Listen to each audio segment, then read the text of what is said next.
Hey everyone, how's it going? It's John Trent here with Bounding into Comics, and I am joined by my co-hosts Drew Taylor, Donald Edmonds, Philip Pratt, and Spencer Bakuli. Am I saying your last name right? Yeah, you actually got it 100% correct. How's everyone doing tonight? There is so much to talk about. There is a lot to talk about. Anita Sarkeesian. Yeah. Naughty Dog is at it again. I wonder if she's free to date, man. Call me, Anita. Dana Schwartz is apparently. Yeah, she's being courted by Lord of the Rings, but we'll get into that a little bit later. Let's start off with Naughty Dog. Jorge will not be joining us tonight, but I did a live stream with him yesterday, where we were talking about it. I guess that was a different story. But I put a video up yesterday talking about Naughty Dog and everything that they've done to us. Not here on YouTube yet. We'll see what happens with this stream. But what they've been doing with us on the website, we've gotten multiple DMCA takedowns. We first got it end of April. They were upset about Spencer's article documenting the leaks. He had included a number of videos with the leaked footage in it on YouTube and Twitter. And he was kind of described what was in those leaks as well. And they had an issue with those videos. What was interesting is those videos had already been taken down from YouTube when we got the DMCA takedown notice, but they still wanted them removed, and we didn't respond to them at the beginning, and then we got a follow-up email the next day asking us to remove that stuff again. So we ended up just deleting all that stuff because they had DMCA'd everything anyways, so you couldn't even watch the video. So it was just okay, we're just deleting stuff that was just crowding up your article anyways. And then I guess a couple days later, they went after Spencer's article again. This one was about what was it about? It was about there was a source that spoke to Sausage Roll about where the leaks came from, and they were saying that they were from within Naughty Dog and Sony. And then I think they also had another source. It might have been the same source. I can't remember off the top of my head right now, but they were talking about why game design characters in video games now are female characters are looking more like men. It wasn't specifically to do with Last of Us Part 2. It was just kind of in general about the video game industry. And in that article, we included a side-by-side of Abby and not Abby. It was Dina. It was Dina and Dina's voice actress. Model. And they took issue with that image and asked us to take it down. It's really funny. There's actually a video. So the model for Dina or Dinah or however you want to say it is, I guess, not like a big actress. She's kind of like an up-and-coming star or talent, rather. And they have a video of her seeing her character for the first time in the game. And she's excited, but she's also like, I look like an alien. It looks so weird. What did they do to me? Oh, we should have included that. Oh, I didn't even know about that. That would have been great. Yeah, that would have been perfect. We're gonna have to find that. We might have to do it. We might have to do a whole nother article on that. Yeah, definitely. I mean, I would be pissed if I was that chick. I'd be like, what the hell? Yeah. So let's say hey to everyone in the chat. To Helium, thanks for joining us. Nano Reaper, I saw Mark 63366 was here. Monley, Mark Lurseth, Matthew Keeler, Mark Lurseth, the Sentinel, Caradon Schuster. How are you all doing tonight? Thank you all for joining us. We appreciate you tuning in. We are talking about Naughty Dog and The Last of Us Part 2. So so that's crazy that even the actress is just thinks her own the character modeled after her is absolutely ridiculous. Well, Monley makes a good point, even though I'm not going to repeat it. I mean, it's I wholeheartedly agree, dude. I think that the way that some of these companies are intentionally designing female character models, it's almost like they are anti-Tata. They don't like it, and it's like that's I've never figured that out. It's like why, I heard in an interview that it was to Boost appeal your mic. to the Up your alphabet volume, group. Don. So yeah, I think I There heard you in go. an interview that it was to appeal to the alphabet group. Yeah, that's the anonymous source in Spencer's article also said that as well. Carrot and Okay, Schuster that's what I said he says they want to remove the male gaze, and I mean again we're talking about another false equivalency thing that they have to come up with out of nowhere. The male gaze. What the heck is the male gaze? It's like, look, we appreciate beauty. We appreciate a sexy lady. There's nothing wrong with that. Otherwise, But we by, would by have doing seen what Birds of they're Prey. doing, by doing what they're doing, they're not just trying to lessen our impact on the brand, but they're marginalizing women who actually look like that, because saying that marketing less curvaceous women, it's basically saying that they don't exist or they have no place in the fandom, which doesn't make any sense. It's embarrassing and it's wrong. It's like these types of women do exist. Women do care about whether they look. They do dress a certain way. Average women, more often than not, in my opinion, aren't flat chested at the average woman. So yeah. Adele, perfect example. Yeah. I think that was yesterday or today. Dude, she was hot. For posting a photo of like how much weight she'd lost. And she's hot right now. Yeah, she no longer looks like Trailblazer. People were all getting upset about her. Exactly. I know that's kind of off topic, but kind of on topic because it's kind of the same thing that we're dealing with video games, with comics, even a little bit with anime and manga as well.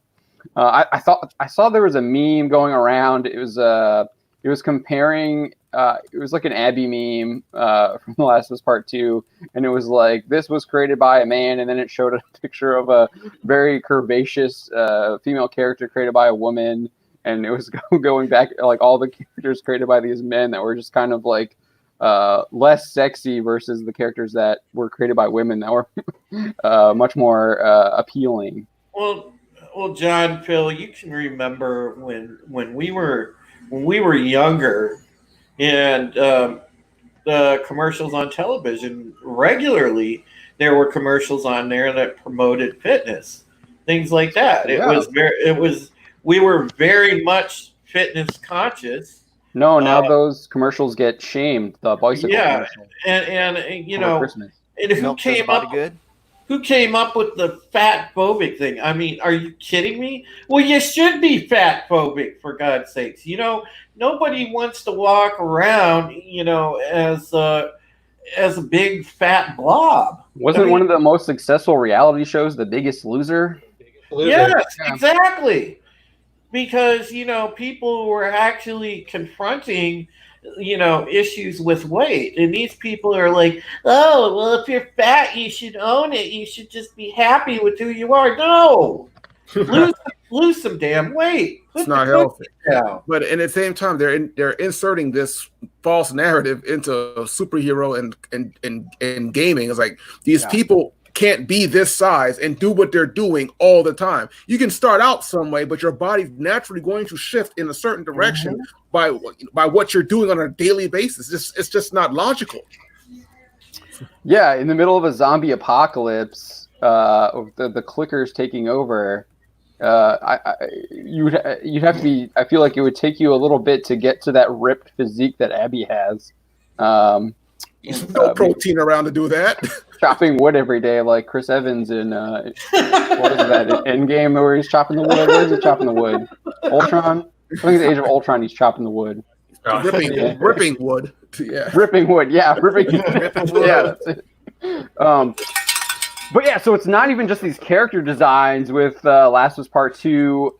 Naughty Dog is basically just trying to silence anyone who is going to give them negative feedback. That was abundantly clear following Neil Druckmann's little special message where he claimed that he cried playing the game. And then I guess it was today, I believe, they released the story trailer for Last of Us Part 2, and they turned the comments off, and then they also removed the dislike ratio button, so you can't tell how many negative downvotes it's gotten, and I assume it's quite a bit. I assume people are still downvoting it, even though you can't see the ratio.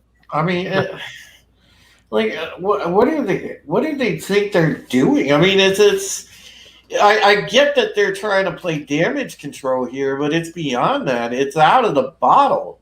You're not going to put it back in the bottle. Everybody knows what's going on.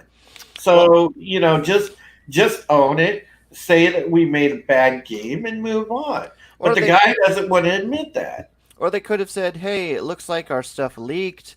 We're sorry to hear about that, but we're still looking forward to you guys seeing the game in its completion and context. So please, consider, keeping with your pre-orders, and we'll do our best to give you the best product that we can give you. So he kind of did say that in his Druckmann in the special message. He kind of did say that. The issue, though, with saying that is yes, he's saying all these great things, but we know that it's two-faced because behind the scenes they're sending this Muso TNT Limited after anyone who is negatively talking about the game, and it's not just people who are negatively talking about the game. Let me bring this up. Let me bring this up real quick here. It's literally just for bringing up the subject. That's weird because that Inverse website that had everything that we're discussing right now, that article's still up, I believe. Dude, Reset Era had all the spoilers. The day of the leaks. But they're on their team, so it's okay. Yeah, matter of fact, it was funny because my other site, the guy that I have covered video games, I had him jump on the leaks and write an article about it.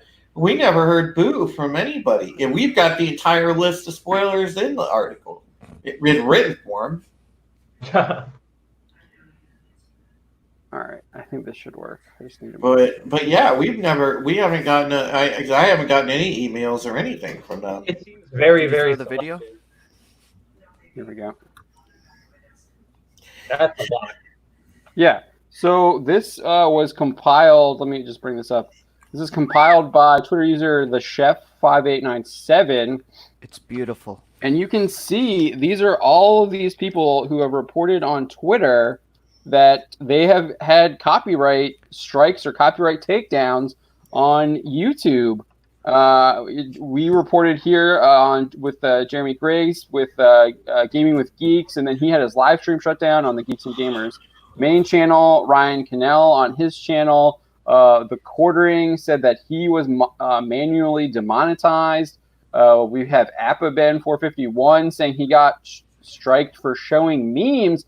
And if you actually, this is where I found this, is that AppaBen was reporting it here that he got striked for showing memes, and the memes are we're not going to show them because we might get striked too and taken down on stream. The fun with golf, Joel won.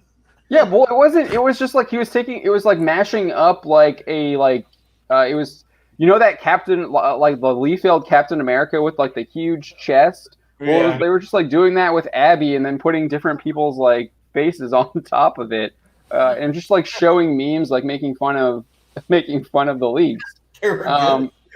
So yeah, this is what I'm talking about. They're kind of two-faced. He's saying all the the nice things, but then they're going around and doing this, trying to shut people down. He's a liar. The worst thing about it, John, to me is they can't even have the stones as a company to go after people themselves. They're taking a third-party company that they are affiliated with in having them do the dirty work for them. Yeah, and Sony has a huge legal team. They don't need some third-party legal team doing this. And that's what kind of makes it even more like just super shady and dirty.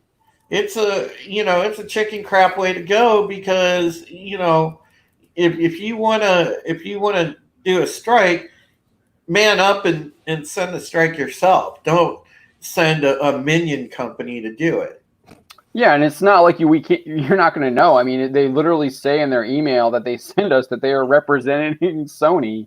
Like, okay, like, and you're going after a property where we're covering a Sony-owned property. Like, it's not hard to connect the dots there when they're telling you what the dots are. But yeah, it's just utterly ridiculous. These huge corporations, Sony. We saw it with EA with Battlefield 5 last year. This stuff isn't going to stop. I think you can even you see it with Activision and Blizzard where they're like fining their own players who won their championships because they had a message that they disagreed with or would hurt their revenue in a certain country. It's continuing trend, and I don't think it's going to stop anytime soon because the people in charge are people like Druckmann, who is documented is praising people like Anita Sarkeesian and is influenced by them and is creating stories about that are influenced by her ideas. No, everything. Which no one wants to play a game like that. Everything is just like it's invading our art, man. It's all the things that we like. This ridiculous, over the top political correctness culture has invaded, and you got nothing but SJWs trying to dictate the direction of all of these different industries, all of these different avenues of entertainment, and it just it sucks, especially for somebody that cross-pollinates a lot of these spaces, because I'm a gamer, I enjoy movies, I enjoy television, as all of us here do, and it sucks because there really nothing is left sacred for us anymore. Yeah. Well, there's a reason for that. The stuff that we like is well developed. It's thought out. When we get into something, we put our hearts into it. Even the creators, they are fans of their work, and they're the fans of the people who came before them. So you have all this lore that's been built up over X amount of years, and Hollywood comes in and they want to mine it, which it makes sense too. Yeah. But what happens is you're attracting all the other people who want to get involved in that. So they're jumping and think, oh, I'm a fan of this too. So they're trying to adopt it, not really knowing what the heck they're talking about, and just saying this is what it is, and it's not. It's just that's plain and simple. Yeah. Yeah, and we saw that. I mean, I don't want to beat a dead horse, but Charlie's Angels can continue to be beaten. That stuff just into it. But yeah, I mean, they fundamentally don't understand that that franchise. How I didn't watch it, so I can't. But from how it was marketed, it looked like they fundamentally didn't understand what Charlie's Angels was. The same with Terminator, Dark Fate. I would even argue Birds of Prey as well. The way those films were marketed, they seem to not understand what makes those characters, franchises successful and why people like them. Yeah, Star Wars too. Perfect. Star Wars, Star Trek. Yeah, it's a good segue. Didn't put out a story? What's his name down that played Darth Maul inside the Clone Wars, or any of the animals? Yeah, so Sam Witwer, who is the voice actor for Maul, they call him Maul now. I guess he's not really a Darth anymore. I was trying to why are they only crediting him as Maul instead of Darth Maul now? But I think it's because in the Clone Wars previous seasons, he's Palpatine defeated. Stripped him of the title. Yeah, he's defeated by Sidious and says you're no longer my apprentice. And then in this new season 7, which I'm maybe a little rough on my lore. I don't understand why Maul is back in charge of Mandalore after he was defeated by Palpatine. I think that's probably my fault for not I haven't read Son of Dathomir because I know he is captured by Sidious and then tortured in Son of Dathomir, and then I guess he's freed. and I mean, I not know the specifics, but somehow whoever I got, from what I assume, he was freed by a couple Mandalorians, and that's why he's back on Mandalore. But yeah, so Sam Witwer basically dunked on Rian Johnson with The Last Jedi and said that you need to know Star Wars before you can make Star Wars or something like that. Ichibaka wrote an article about it, and he and Sam Witwer actually got into it. Yeah, we covered that a little bit in our article. So Itchy only had like an 8-second clip from Reddit where Witwer was saying Rian Johnson doesn't know he needed to pick up a book because he didn't know his Star Wars history. I found a larger clip which had more context. He says that Johnson doesn't know his history twice, and then he also says that he implies that that Johnson doesn't know Star Wars and he shouldn't be making Star Wars without knowing it. And then he even makes an analogy with Bruce Lee and saying that Bruce Lee had to learn kung fu before he could create. I don't know the name of it. I'm sure Wing Chun, isn't it? Jeet Kune Do or whatever. Yeah, that's it. Jeet Kune Do, yeah. It's an offshoot of Wing Chun, yeah. Yes. Yeah. So yeah. He was basically just roasting Rian Johnson, and then Witwer came on and was like, "That's not what I said. I said he was like good for Star Wars," and it's like, no. What you said was that Star Wars wouldn't be, you wouldn't get continuing stories if people like Rian Johnson weren't making them, and I fundamentally disagree with that. His idea is that you're going to get bad with the good, and I was like, no, Lucasfilm can choose whether or not they want someone like Rian Johnson to make their Star Wars stories, just like they're choosing the people who are making the Marvel comic stories, they're choosing these people who are doing the High Republic stories. I can understand. They might choose wrong sometimes, but they're choosing wrong like every single time. I can understand Sam Witwer wanting to backtrack on that because for sure. Because he wants to stay employed. Opportunities are limited right now for people in the industry, and even if you don't feel a certain way, you have to march along that party line, or you're gonna blacklist yourself from work. You're just not going to get work. So the only thing I want to push back on that is like in the article. I found a video from 2018. And I saw some other stuff where he kind of says the same thing that he said on his Twitch stream where he was playing Battlefront 2. So he said that stuff repeatedly over the past couple of years. Well, he's right too. But. Yeah, I know he's exactly. We harp on that all the time. I think probably one of the best articles I've ever written is my 5 reasons why The Last Jedi is the worst Star Wars film ever. I still that's still one of my favorite things I've ever written because I think it's 100% true. But yeah, what were you going to say, Phil? Oh, I'm pretty sure with Witwer, now his quote, it came from what was it an interview or was it Twitter? He was on. He was doing a Twitch. Playing Battlefront 2. Yeah. Oh, then yeah, his agent got to him and says, "You need to walk that back." Yeah, that's exactly what happened. Agent or publicist called him and said, "Yeah, that's probably isn't a good look for you." Yeah, I think because it went big. Itchy was obviously not the only one who picked it up. Comicbookmovie.com picked it up. I think CBR picked it up. It was pretty much everywhere. MovieWeb had it. We covered it. It went. Most of the genre niche sites were covering it. Dana Schwartz's little tweet that immediately got deleted. Like the moment they speak their real mind, there's like somebody comes on the phone and says, you can't say that. Comparing Rise of Skywalker to the virus. Yeah. Didn't that happen to Mark Hamill too? Like when Last Jedi came out, he was like, "Oh, they totally mishandled Luke. Rian Johnson messed it up." And then like weeks later, he was like, he didn't mess it up. It's just different than I. It was weird.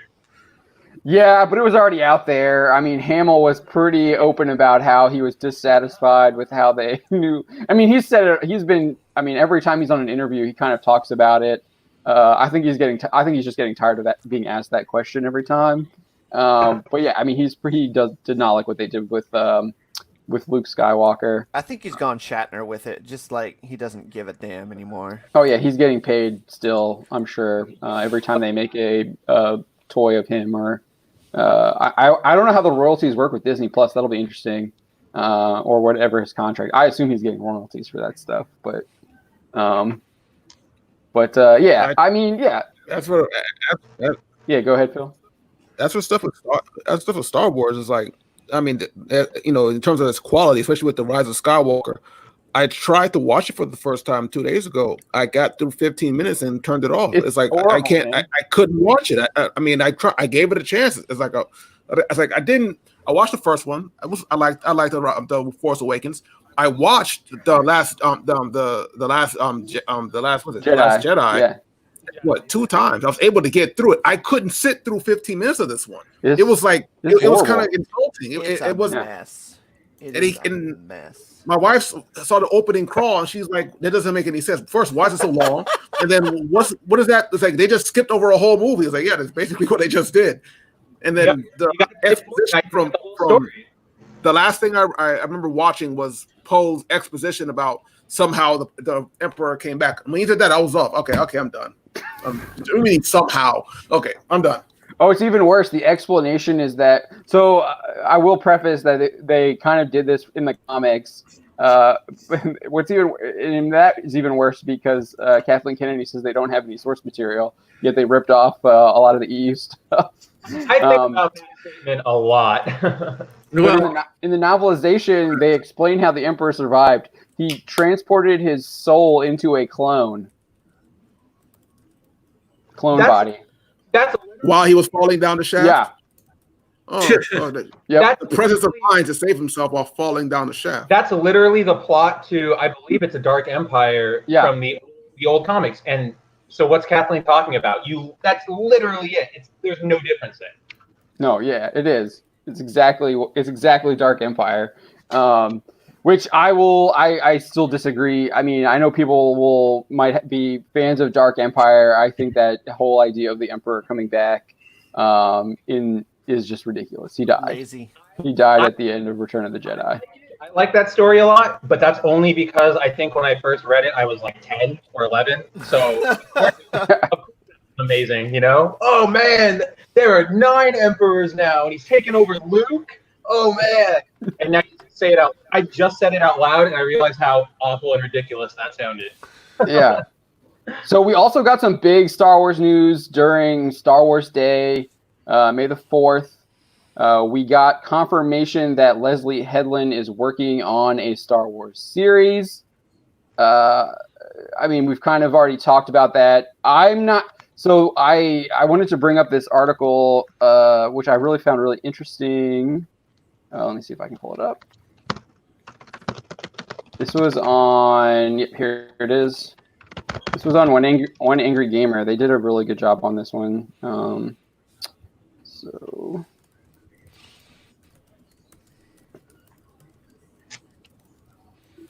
Over here. There we go. Yeah, I think y'all can see that, right? So we covered this a little bit. We didn't get into the Disney Plus stuff, but they have an opinion piece here by Kevin that Disney Plus is a disaster, and this is coming from Disney executives. So Christine McCarthy is their senior executive. I think, can you guys see that? Senior executive vice president. And she was talking on the conference call that they had, I think it was yesterday, about Disney Plus. So if you remember, we got a press release from them saying that they had 50 million subscribers, and that was mainly due to so when they acquired Fox, they acquired this like Indian telecommunications company, I think, called like Star or something, and they got a bunch of Skynet. Yeah, they got a bunch of subscribers. Skynet is dead. They killed it. Technically, they did inherit Skynet, didn't they? Yeah, they did. They inherited Skynet, but they got this Star telecommunications network, which operates in India, which and they opened up Disney Plus to a lot of European countries, and that boosted their Disney Plus subscribers to over 54 million is what she's saying here. But what I found really interesting about this is that Bob Iger lied in the previous Q1 call where he said that they had 25 million subscribers and all of those subscribers were paying customers. In this call, McCarthy is saying that they actually only have 15 million total paying subscribers out of their 54.5 million total subscribers. That means that there's a lot of people who are watching Disney Plus that aren't paying for it. And this was what was really interesting here is that results at our direct-to-consumer businesses had an adverse, so that's Disney Plus, had an adverse impact on the year-over-year change in segment operating income of about 50 million, which came in a little better than the guidance we provided last quarter. We expect our direct-to-consumer and international segment to generate about 1.1 billion in operating losses for the third quarter. So that's just their direct-to-consumer segment, 1.1 billion. And they actually had McCarthy earlier in the phone call.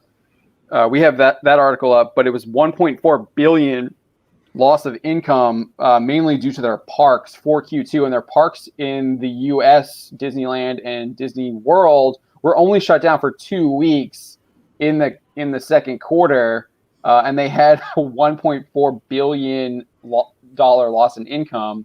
But Disney Plus might not be as touted as what they had said previously. 10 million difference in paid subscribers from Q1 earnings call to Q2 is huge.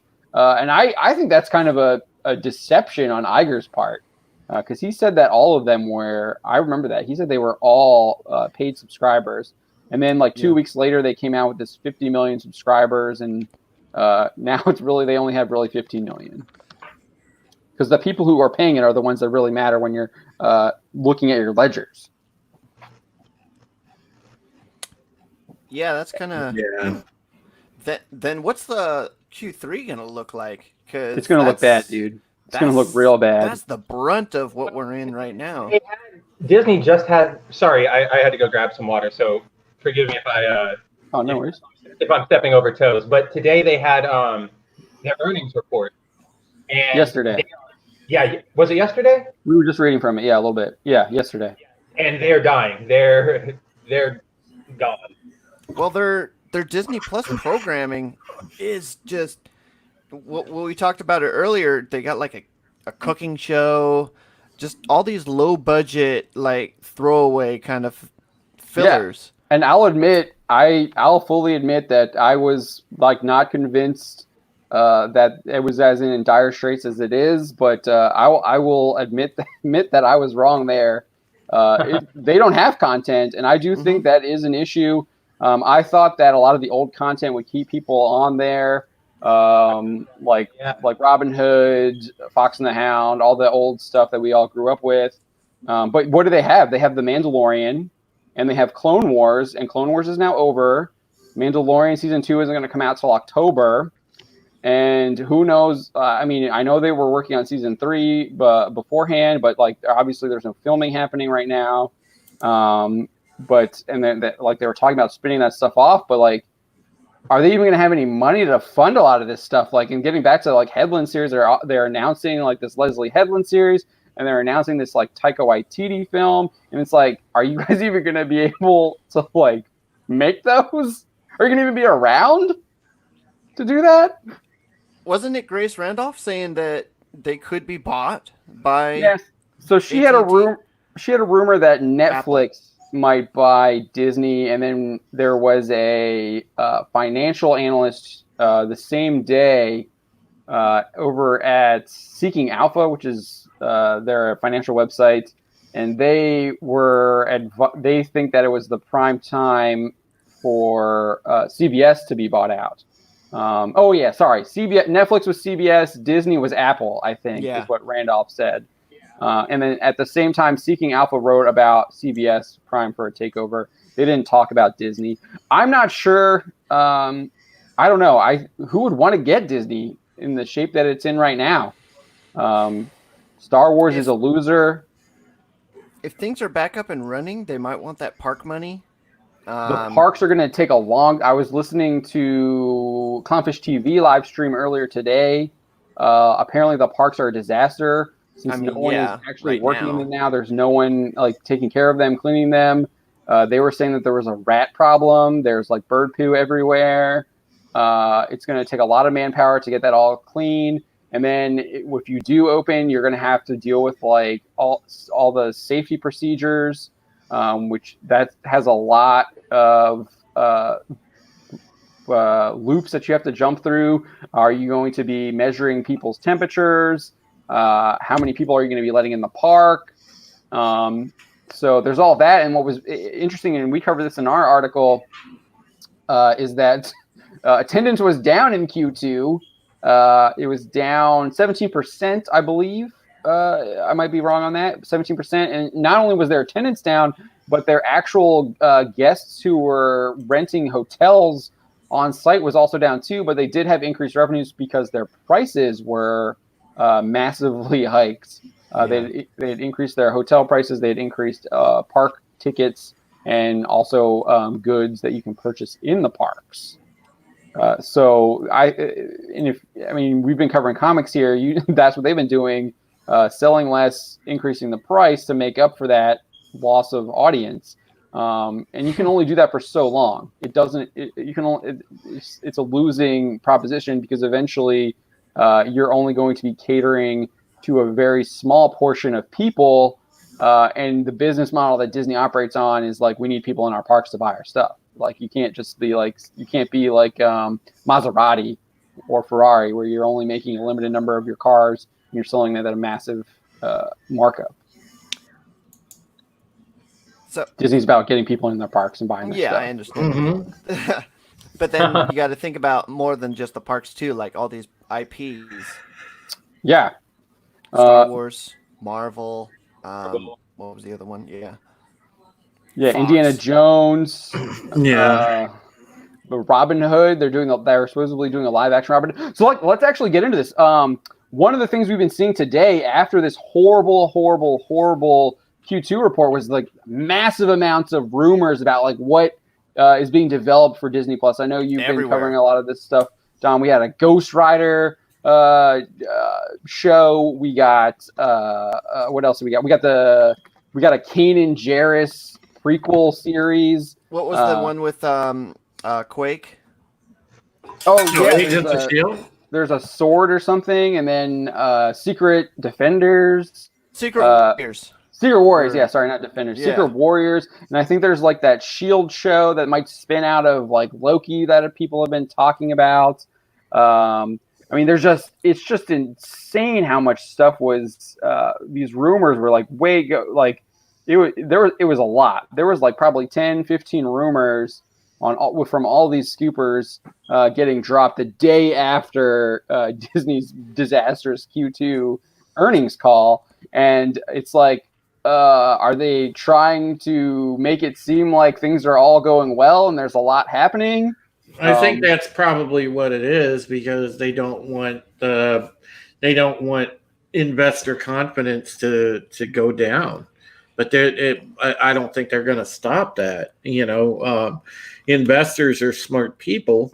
They don't just throw around their money for nothing. So eventually, and the questions have already started, because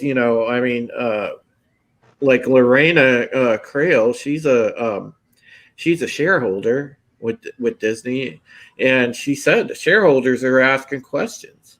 They're like, when are you going to put your money where your mouth is? Where's the content? Yeah, they bought all those Fox properties, and they haven't done anything with them yet. New Mutants is something that would be there ready to go. It's like, what are you doing? I saw some of those stills, man. I'm like, holy crap! Like, what are you doing with this movie? It looks great. The demon bear looks freaking amazing. You're sitting there. Ileana's just a freaking badass. Yeah. Oh, we're talking about this now. Yeah. Well, I'm just saying. You've got stuff ready to go. throw it out there. I mean, for God's sakes, they would right now if they tomorrow threw the New Mutants movie up on Disney Plus, they get a nice boon off of that because there'd be a ton of people blocking over there to watch it. I will pay $90. $90. So yeah, I think you would have to do a video. Ridiculous. I think you have to do video on demand for that. I don't think you'd release it direct to streaming to their Disney Plus series. I think you have to do video on demand like they did with Trolls World Tour. Even if they did that, though, I mean, but yeah, I see no reason. I'll pay $30 to go and I'd watch it. I'd watch it too. I want to see that movie. I mean, at this point, it's like I know they're trying. They're scared to release it because they're trying to maximize the amount of money they can get for it. But by doing this, they're dragging it on. So on people, I think the normal movie viewing crowd forgot this thing existed. I don't think it's on any normie's radar right now. Well, it's killing us. Yeah, but the normies, I think they forgot this thing existed, and releasing it now without any kind of advertisement might hurt it. And I think that's what's scaring them. The movie's already been paid for. It's already done. They know they're not going to lose any money off of it. Really, they shouldn't anyway, because they didn't pay for it. The worst thing that can happen when you're a content-based company, whether it's gaming, whether it's a streaming platform where you're putting out movies, television shows for people to see, the worst thing that you can have is a content drought, because at that point, then people start tuning out, and if it lasts long enough, then you lose your viewers and your subscribers to apathy, because people only have so much patience, and then they're gonna they get sick of waiting. And you can't let that happen. You have to strike while the iron is hot. You only have so much of a window, and they're going to have to do that to start recouping this money. But don't you think they already blown their marketing budget already? Because they were ready to have this come out last year or earlier this year, or when was it going to come out? It's been delayed so many times. Yeah. I mean, when they started doing their push when you saw it on TV, that was a long time ago. But was it even a real push? I felt like I saw 2 standees in a movie theater and like 1 trailer on TV, and then it was gone. So like, did they even try to market it? I think I saw it during one. I saw one sports. I'm not sure if it was it wasn't Super Bowl. It might have been something else going on in the year when they put it around. Maybe a playoff game or something. But they put it on, during prime time ish. So that's money.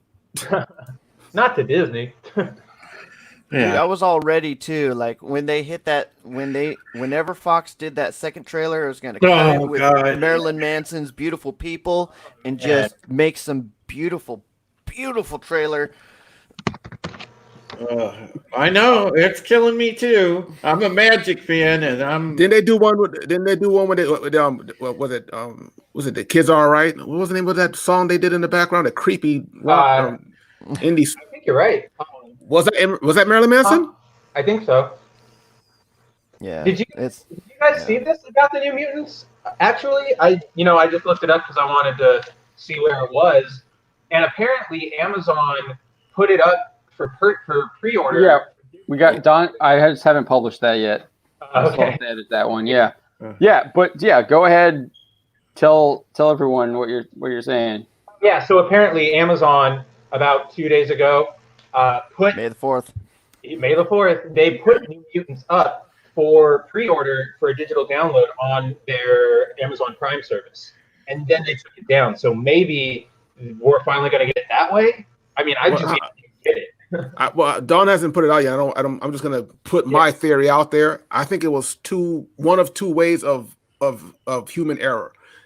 A lot of this stuff is loaded on their websites to go out at certain times, and I think someone forgot to take it down because it was supposed to be out by now. Oh yeah. Or they really were planning on at one point, and maybe a few weeks ago, maybe they really were planning on selling it digitally, only. And again, someone forgot to take it down. I think it's just human error. That just seemed random as heck, I mean, one of the issues that Disney might face too with going the Trolls World Tour route with releasing it to video on demand and without releasing it to theatrical, is we saw that AMC Theaters is boycotting all of Universal's films going forward. Regal jumped in and intimated that they were going to be doing the same. Then they kind of backtracked and said, we will only be boycotting films that do not honor the theatrical release. No, they said we're not boycotting, but we will not be showing anybody that does not respect the window of theatrical release. So it's a boycott, guys. Yeah, it's a boycott if Universal decides to release their stuff on video on demand moving forward. They're going to be boycotting Universal. They're not going to boycott Disney. Universal's Universal. They're not going to boycott Disney. They can live without the next Fast and Furious movie, but Disney, the juggernaut, yeah, sure. Yeah. Yeah. I mean, I think they live and die. A lot of those theaters live and die from the Marvel Studios films. Even Star Wars, I think, still was. I don't know what was the bad Star Wars movie makes $1.3 billion. I mean, come on. I mean, I mean, I guess in the main trilogy, I guess. Yeah. But the solo film was like 200 million, I think, total domestic. That's their fault. I mean, they thought they were the edge. We could do whatever we want. Like, all right, go ahead. Good luck. Yeah, no one wanted to see a Han Solo prequel film. Were you guys talking about I think the song in the trailer was Pink Floyd, wasn't it? Another Brick in the Wall? So no, Jeff Stamper, yeah. Go ahead. The Offspring, The Kids Aren't All Right by The Offspring. The Kids Are All Right by The Who. Marilyn Manson. I think the version that was in the trailer was the one by Marilyn Manson. Okay. Aren't All Right is by Marilyn Manson. Yeah. And then Wes Moody says there's This Kid's Not All Right by AWOL Nation. So there's a lot of similar titles there. We got some music heads in the.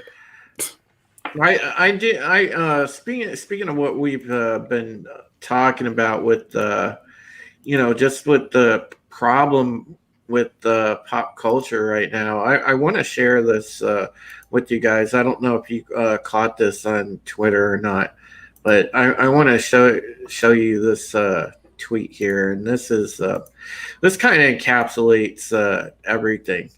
So I put this tweet out the other day because I saw this from we've done stories about Gina Davis, right? Oh yes. Yeah. So this is from the Gina Davis Institute.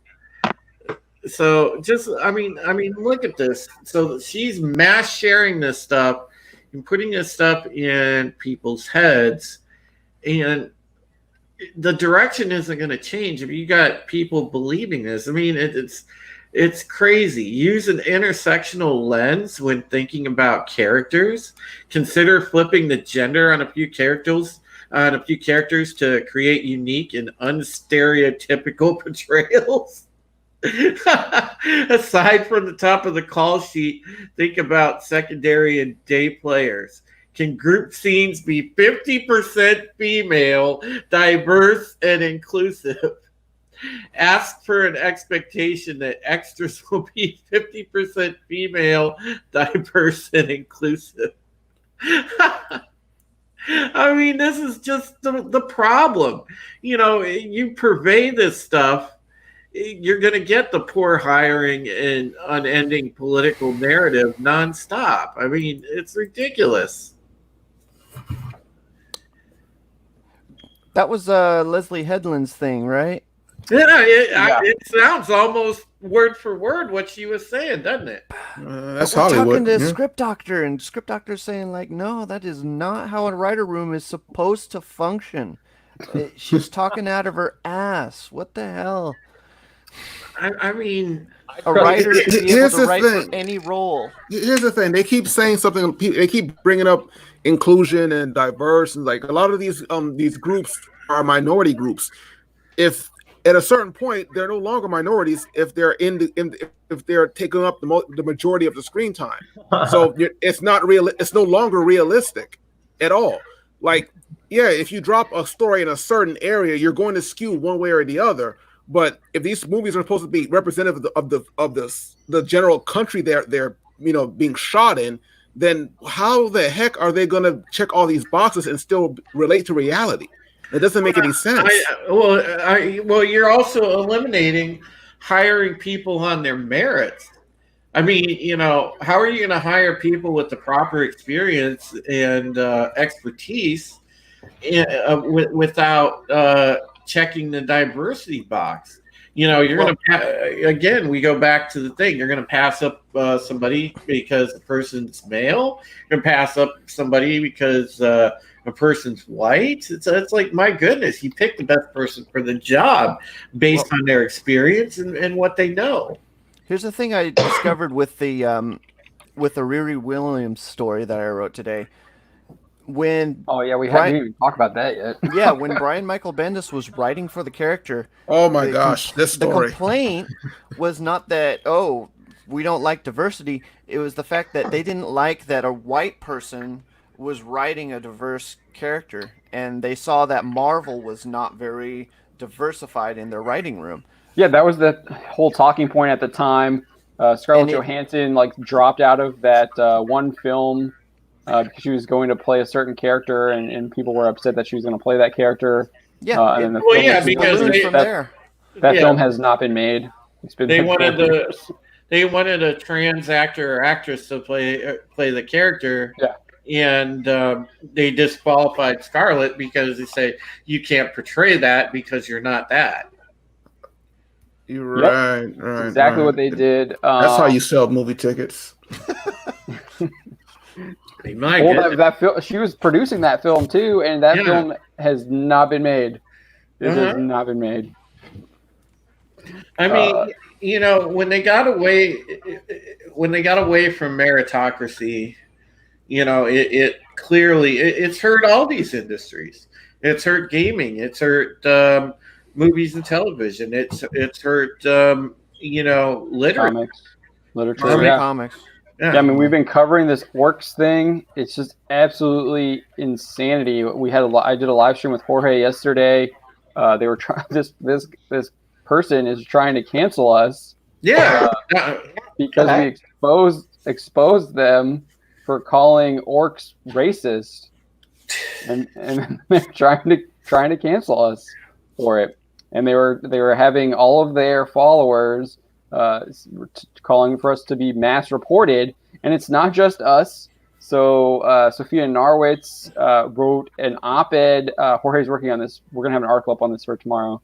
But Sophia Narwitz wrote an op-ed in RT calling for gatekeeping in response to the whole orc controversy. So people who are calling orcs racist are kind of just gatekeeped out of those hobbies and franchises. And for that opinion, they were trying to cancel Sophia Narwitz. And then Jorge sent me today, they're trying to cancel that Star Wars girl. Someone is saying that they're saying that she's white, and they're trying to cancel her because she's white, because they're saying that she's white. Well, that was because she did Anna did a recent review. Somebody had asked her to do a review of some art that one of those Raylo people did, and so Anna reviewed it on her channel, and because she was honest and gave it a not so favorable review because the art justifiably sucked, she gave her honest thoughts on it, and immediately the Raylos obviously took offense. They took offense. Right. They're trying to cancel her for giving an opinion, and they're using racial identity politics to justify it. Oh yeah, absolutely. It's insane. It's the playbook for them. That sounds like a bait, though. It's a. Hey, could you review this Raylo art? Did she do it live stream? Yeah, apparently. Monetize her haters. That's what you got to do. Thanks. So. But yeah, so Jorge is working on an article on that for us tomorrow. But yeah, I mean, this is like the new thing now. Cancel people. They'll just cancel people who disagree with you over whatever it happens to be, whether it's a piece of art, whether it's about your opinion on orcs, or your opinion on how to deal with these people who are coming into hobbies and franchises and trying to radically change them. Well, Sophia's right. We're gonna Yeah, I wanted to get, what did your guys' opinion on that? we're gonna have to gatekeep these people out. It's the only way. I actually kind of agree, because at this point, the whole episode we've had the past couple of days with Quinn kind of just shows what we're kind of angry about. That the opposition is claiming that, oh, of course he wants to prefer, or they want to prefer another game because D&D is racist. But the point is, they didn't care about the game at all. That's what we're upset about. They never cared about it in the first place. They just saw, oh, I'm going to come and try this thing out. Wow, it doesn't cater specifically to me. We need to demand it changes, or you face financial ruin, social ruin, whatever. And it just can't. We can't keep going like this. Like, it can't. Yeah. So just to play devil's advocate, I know I know you wrote the story on that anime convention. The name is escaping me right now. Anime Lockdown. Yeah, Anime Lockdown, where they were trying to gatekeep this guy. I don't know if there's a guy or not, but an employee from Anime Lockdown, because they had previously supported Gamergate, and they were trying to get him. To me, it looked like they were trying to get him fired.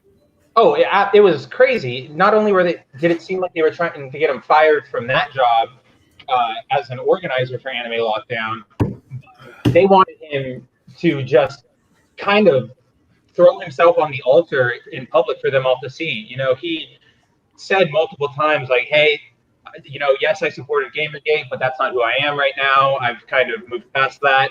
And they would say, well, do you still support these views? Why did you even have them in the first place? And he'd say, look, like I said, it was years ago. And there were literally tweets from the person who was calling him out and another insider in the anime industry saying, that's not good enough. You need to give us a specific answer. Do you condemn this or not? And it's like, what the hell? Yeah, it's people from Anime News Network, I believe, were doing that. Yep, Anime News Network. The deputy editor, Lynn something. Her last name eludes me at the moment. It's just like, why not approach this professionally? If you have a list of qualifications that gives you the ability to comment on this or that subject, then you may comment on this or that subject. If you haven't played D&D and you're commenting on orcs, automatically you should be like, okay. So I will say that Quinn did Quinn does appear to have played D&D before and is well versed in it. But Quinn also said that it's not his tabletop role playing game of choice anymore, and they've moved on to something else. And that's fine. But they still decided to go and attack D&D. Exactly. That's the problem. Quinn played D&D, had these thoughts, went, oh, I think this is racist. I personally feel this is racist.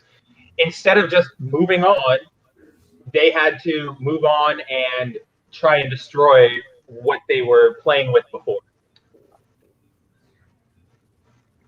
So let's just kind of go around the horn here. I know Drew said you're in favor of it. Spencer, you said you're in favor of gatekeeping. Don, where do you stand on it?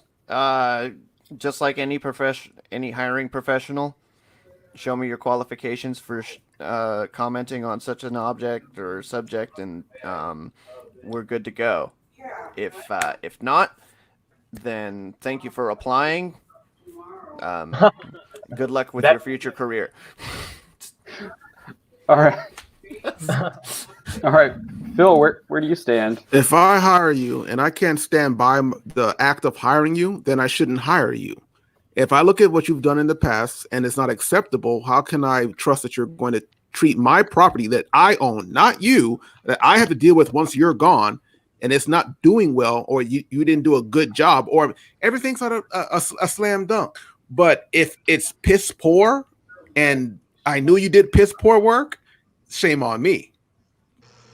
So when it comes to it's not really gatekeeping, it's what have you done, and what's the where is, and what you've touched, where is it now compared to where it was before you got there?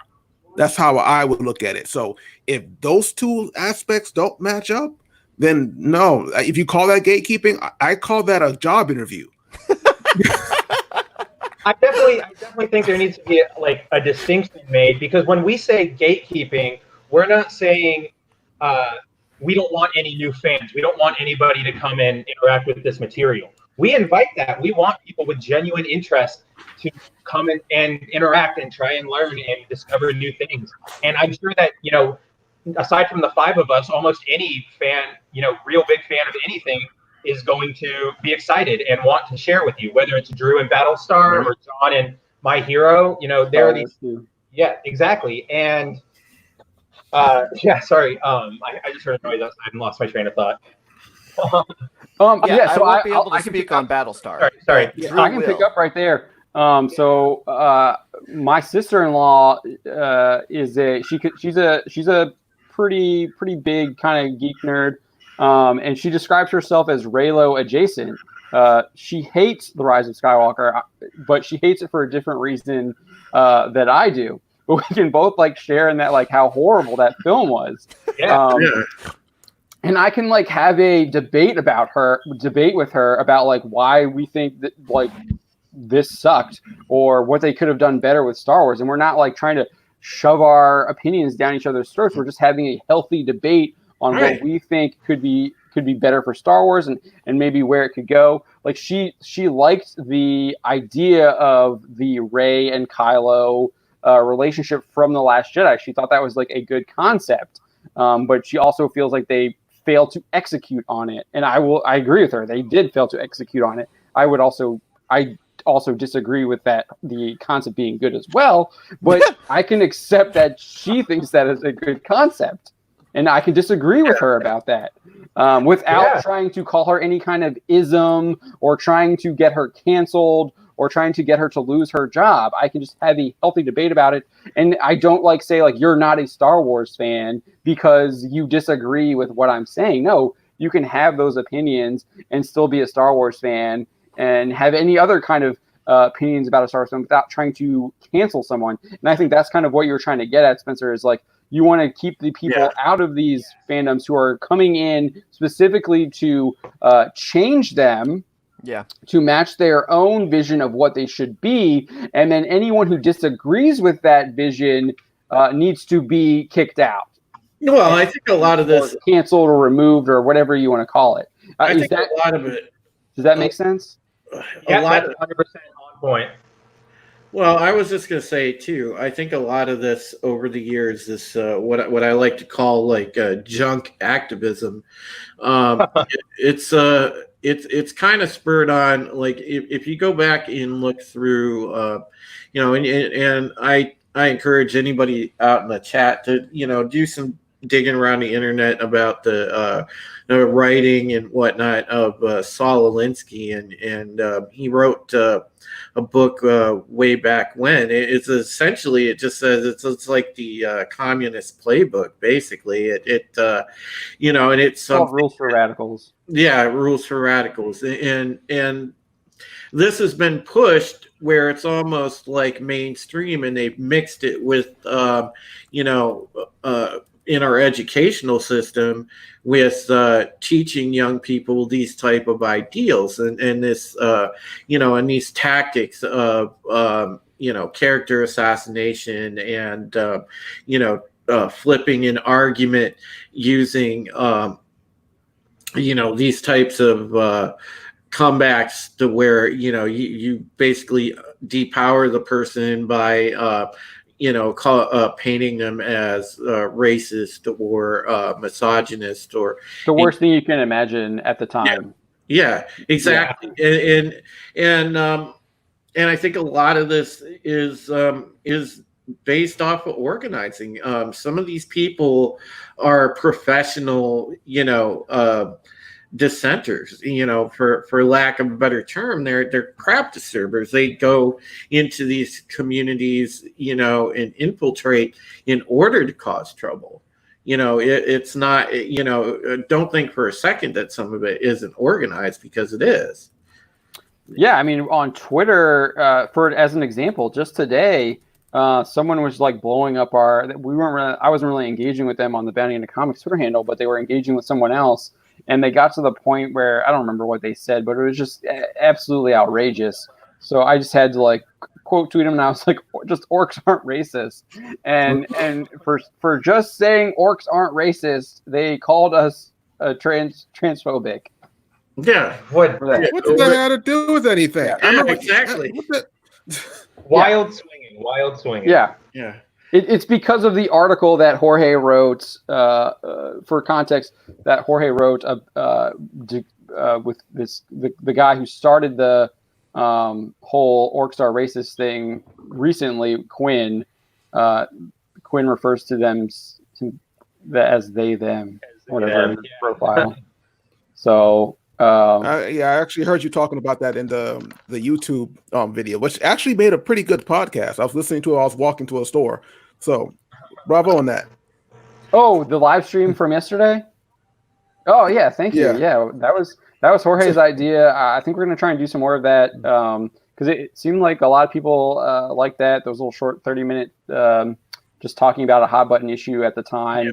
Well, I think it's important, that we actually bring more awareness because, right now everything is being overrun with these particular opinions, and it's funny because especially with us being in the midst of the pandemic, it's really ramped up, and and yeah, there needs to be a counter to that. That's why I'm sure you've noticed, John. I've been doing a little more of those streams on my channel about talking about how important our constitutional rights are and our liberties and things like that. And we have to bring awareness to people. So that people are getting arrested for opening their game shop. I mean, we reported on this guy in Florida was arrested for operating his game shop with curbside pickup. Mm-hmm. It's crazy. He's just trying to run his business. There was a thing on Twitter. There was a thing on Twitter. These folks it should be essential. Yeah, these folks had a peaceful protest, I believe, at like some guy opened his bar and grill, and they were just they were having a peaceful protest in the parking lot of the business, and freaking sheriff, the SWAT team responds with one of those big armored vehicles and a guy up in the turret, and they're telling these people, you're about to be arrested. It's like, what the hell's going on here? That's pretty. Probably overreacting for what happened the other day. That wasn't very peaceful. Yeah, but it's crazy. But you can't. It's going against everything paramount to American ideals. You can't supersede the Constitution. You just can't. I mean, technically, stay-at-home orders are a suggestion. They're not an order. They can't supersede the Constitution. So we got a comment here in the chat. Leonard J. Krabs is like, you guys are so cute, finally realizing this after 15 years. No, it's going on. Yeah, and we're just talking. We've been running Bounty into Comics since 2015. So we've been around for 5 years on the website. We're still talking about it, and I'm sure some of us have been talking about it before then as well. But the website and we've been talking about this stuff since then. Just kidding. But we got some more people here in the chat. Welcome to the chat, Leonard J. Krabs, Max Santiago. Thank you for joining us. Old Man Rourke, we appreciate you joining us. Chris Neville as well. Wes Moody Webcast, Yotam Darkstar. We have a lot of people in the chat today, and we appreciate you joining us. Thank you so much. Yeah, absolutely. Thanks for being here, guys. So, do we want to talk about G.I. Joe? Did you guys see this? Yeah, what does Script Doctor say? You don't make you don't make a sequel before your first film has been finished. That is not the case with the G.I. Joe franchise. Or Star Wars. Yeah, anyone. But so Snake Eyes, I believe, is coming out sometime this fall or Is winter. I think. Yeah, I think it's like October. Yeah. Supposedly, it's still coming out. Okay, we'll roll the dice on that one. Is it still related to the other films with Channing Tatum and The Rock? No, I think they're rebooting it. Okay. Yeah. The deadline write up was like really confusing. I couldn't. I asked Jorge to like look at it as well, and I was like, what are they saying here? Like I couldn't tell. And then I looked at the wrap, that's where like I believe the exclusive came from potentially. They had a much better write up. It was still a little kind of confusing, but it appears that they are creating a new. They're creating a G.I. Joe universe. Snake Eyes is the launching point. We kind of known this a little bit, I guess. Henry Golding talked about it when he was sharing his ignorant ideas about Snake Eyes and who Snake Eyes is, and wanting to see a lot of his face out, not behind the mask. Excuse me. But when he was talking about that as well, he also was saying that this would be like the good place to start the franchise over again. And they tapped a couple people. I guess what did they write? They wrote the Siebel or something. Some really indie film, super indie film that they tapped. And I guess they did some uncredited work on the Snake Eyes film, writing work.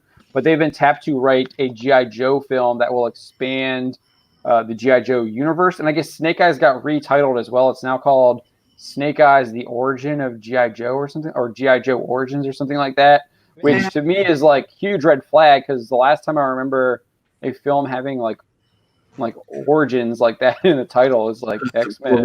Yeah. And I was like, that was a complete and utter disaster. Yeah, it was. That was executed by Deadpool. Yeah. I don't know about that. Being a G.I. Joe fan, I was okay with the Channing Tatum, and I was okay with those movies to a large degree. The second one wasn't as good. I did like the first one. The first one was fine. It was just like after Transformers, that's what I expected, and that's what I got. Yeah, I didn't necessarily mind those. But it's like with this, I just feel like it's gonna be horribly woke. It's gonna be like just more SJW nonsense, because coming from being a kid in the 80s, watching G.I. Joe, knowing what the franchise means, and my favorite thing obviously was the animated cartoon on TV. I never missed an episode of that. I was always like, I'd run home from school to watch that, and I don't want to. It was diverse. It was diverse already. It was organically diverse. It had a good message. It promoted, good ideas. It promoted patriotism. Don't burn down your house. And I just have the feeling that this is going to be like, oh God, this is going to be like woke territory again. Well, other than Henry Golding, what do you know of the plot for this Snake Eyes solo film? He's going to be in Japan, and I think he's infiltrating the Arashikage. That's just Wolverine, or the Wolverine. It's Pretty much. Wolverine, yeah. Snake Eyes. So this Snake Eyes is going to be Snake Eyes without G.I. Joe. So he's just a guy. He's just a ninja. An Asian guy. He's a ninja. He's an Asian. So he exists before the G.I. Joe, so it makes no point in calling him Snake Eyes because there's no relation. So what's the point of using the IP if you're going to separate it from what it's about? It's so that they can launch off more movies and make more money, because that's the thing, Unless he dons the suit at the conclusion of the film. Oh, well, I believe they're at some point in there. I hope not. they're going to show the One of the- shows or something. One of the selling points for Snake Eyes is the fact that he doesn't talk and he keeps his face covered, and that is how you know who Snake Eyes is. That's one of his characteristics. So Yeah, I didn't even see the point in why he had to be Asian. It's like you're not even supposed to see his face. It doesn't matter. I mean, it doesn't matter. So Larry Hama, talky. Larry Hama explained why he made Snake Eyes white. He said it was because they made Storm Shadow Asian, and that's why he made Snake Eyes white. Yeah, He did it specifically to do that. Well, Inverse ran this article after they announced that Henry Golding was being cast, and was like, the casting corrects Snake Eyes' character now. He should have always been Asian. No, it doesn't. You can't tell the creator how to imagine. Yeah. Well, Larry Hama responded and explained why he made Snake Eyes white. Well, yeah, and it goes back to what I said, John. It had organic diversity back then. Yeah, and that's the thing. I mean, you go down the list of Joes. You had like Alpine was he had a diverse background. You had Quick Kick. He had a diverse background. You had a Shipwreck, who was, and they were all GI Joes. Yeah, every single one of them. Yeah. And there was Jakes that joined the team later on. That was female. Yeah, Cobra Commander. Scarlet. Oh man, yeah, you talk about Lady J from the old cartoons, man. That was like my first one of my first cartoon crushes, boy. Here's my thing. How to save GI Joe. I'll make it interesting. Take Transformers, turn all those humans into GI Joes, and go from there. Yep. And just spin it out of there. There you go. I think that's what no more little girl with the. I don't care about really. I mean, the movie was fine, but if you take all, like you already had they've had The Rock, they've had John Cena. I mean, they've had a lot of action heroes in these series so far, and they basically not The Rock. Sorry, they had The Rock. Yeah, I was gonna say The Rock. In G.I. Joe. They wasted them in G.I. Joe. It was a bad G.I. Joe movie. The Hasbro in general has had these characters and these actors they could have used and even blended them together, and just naturally. I mean, I think while these movies were being made, the comic books were already kind of going that direction anyway. Yeah. So it's like, why waste the time? I know we talked about that before. The only time I wanted to see humans in a Transformers film was when the soldiers were fighting the Decepticons. I didn't care about saying with Wiki or anything like that. I know, right? Have them be part of the war. I mean, Megan Fox. Yeah, Nano Reaper, you better stop with that Shipwreck slander, because hey, look, Shipwreck was cool, man. He was in the Navy and he owned a freaking parrot. All right, the guy had his own parrot, and his shirt was open all the time, and he never got a sunburn. That is godly. Yeah, Leonard Krabs, I think, hits the nail on the head. He says, "You're all saying the same thing, and it's clear." 1985 G.I. Joe is about protecting America. New cartoons, comics, video games are about protecting people's feelings. Yeah, that's true. I would argue against that. And speaking of new stuff, John, since I got my article pulled up, do we want to take a couple minutes to talk about BSG?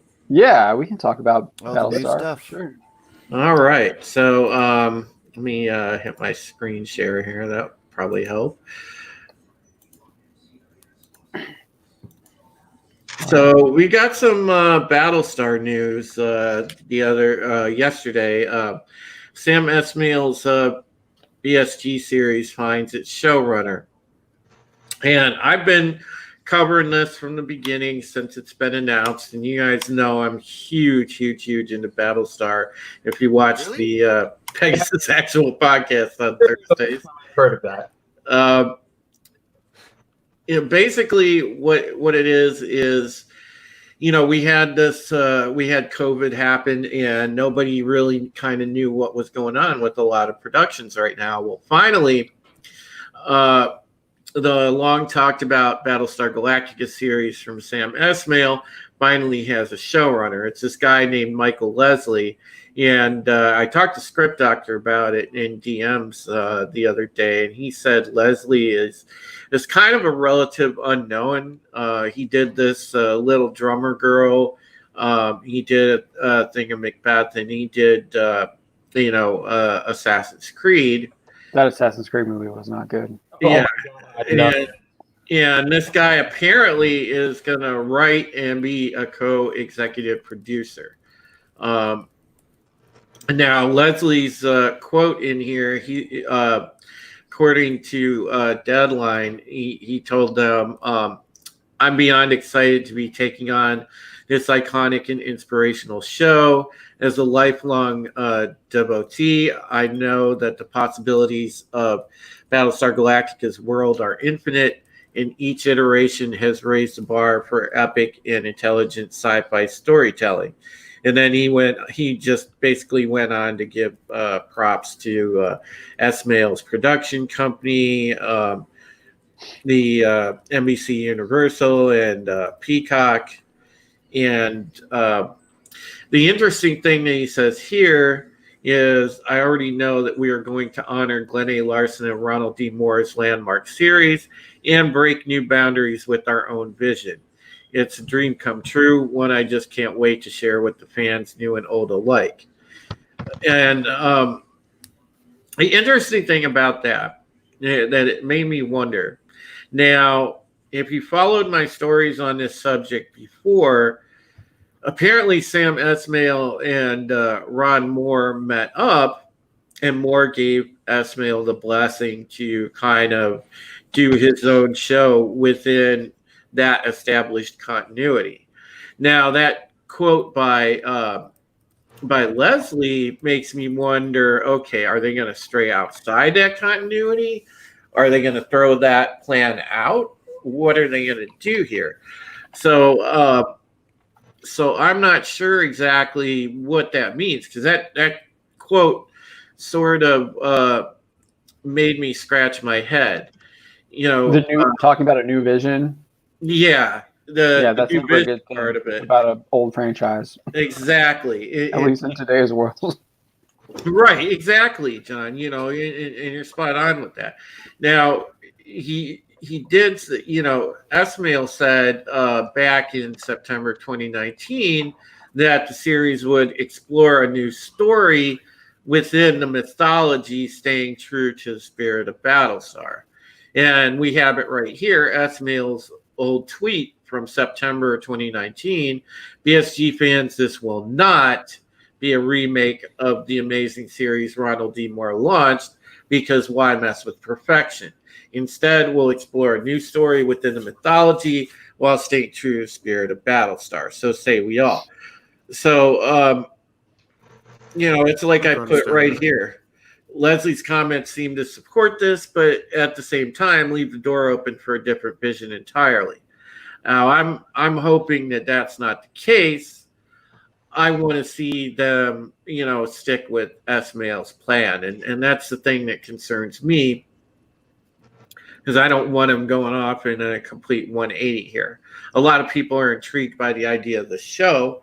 I'm a fan of BSG. I'm intrigued as well, but that never sounds good when they, start talking about their own vision. I will say the one thing that he didn't say was updated for modern audiences or some crap like that they usually use. Yeah, that and that's GIF. good. Script Doctor, you want to shed a little bit of light on Leslie really quick? Well, this would be the first time he's going to be a showrunner, which, Okay. and he's never worked on a series before, so that's actually kind of questionable. I have some concerns about that. Yeah. Even if someone were to offer me a showrunning position, I would take it, but I have not done enough repeated work to know how to do that competently. As best, I would need a lot of help. How involved do you think Esmail is going to be with the show running and like the day-to-day stuff like that? Esmail is not the showrunner anymore. Yeah. Well, right, but do you think he's still executive producing. Do you think he might be, could act as like a mentor, help him with that kind of stuff? He's going to be more or less like the Ron like to run more of it in a sense where he's like overseeing everything. But this guy is going to be the showrunner. This guy's more like the Is David that confirmed? Because an executive producer doesn't do that. I was just, I mean, I'm just speculating here, but it seems like Esmail is going to be less involved, and this guy's going to be more hands-on. Asmail's probably not even going to be doing anything more than set visits at the most. Because remember, he pitched the show. He was going to be the showrunner, and now it's changed. He's just the executive producer.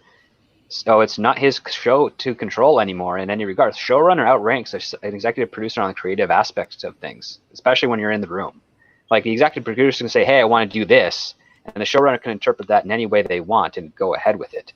So Esmail's kind of like now at arm's length of this. It's not like Ronald D. Moore, who is showrunner and producer and was conducted everything. That's true. And on top of that, the tweets that Esmail has written about his Battlestar Galactica series don't say anything at all. Like at all. It's just like talking points, which doesn't really mean much. They want to maintain the mythos of Battlestar, but there are two mythoses to Battlestar. So and they don't really mesh too well together.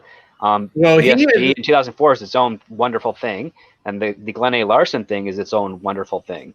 Well, he had met with Moore. Esmail did. That doesn't mean anything. And so I know that script doctor, but it was basically to get his blessing to continue in the 2004 mythos. They were going to go that route. They were going to stay in that sense of the universe. This wasn't going to be Larson mythos. This is going to be in the more continuity somewhere. So first Cylon War or continuation, whatever, but it was going to be in that sort of continuity in that wider universe.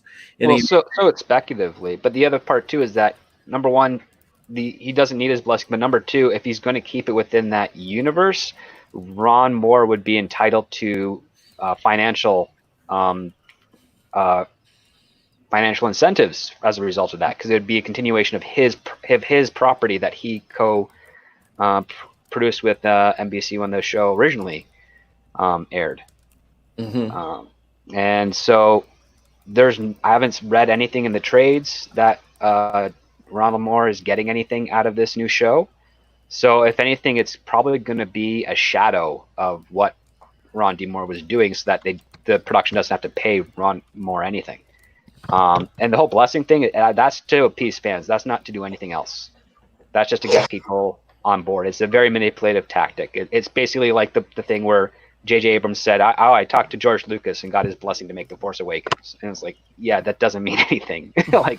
Or where he says that he's a devotee of the series, when who knows if that's true or not. Yeah, well, Leslie said he's a devotee of the series, and we'll see about He has that. He's done some adaptations of some Shakespeare plays, and I think he's Were they done quality, though?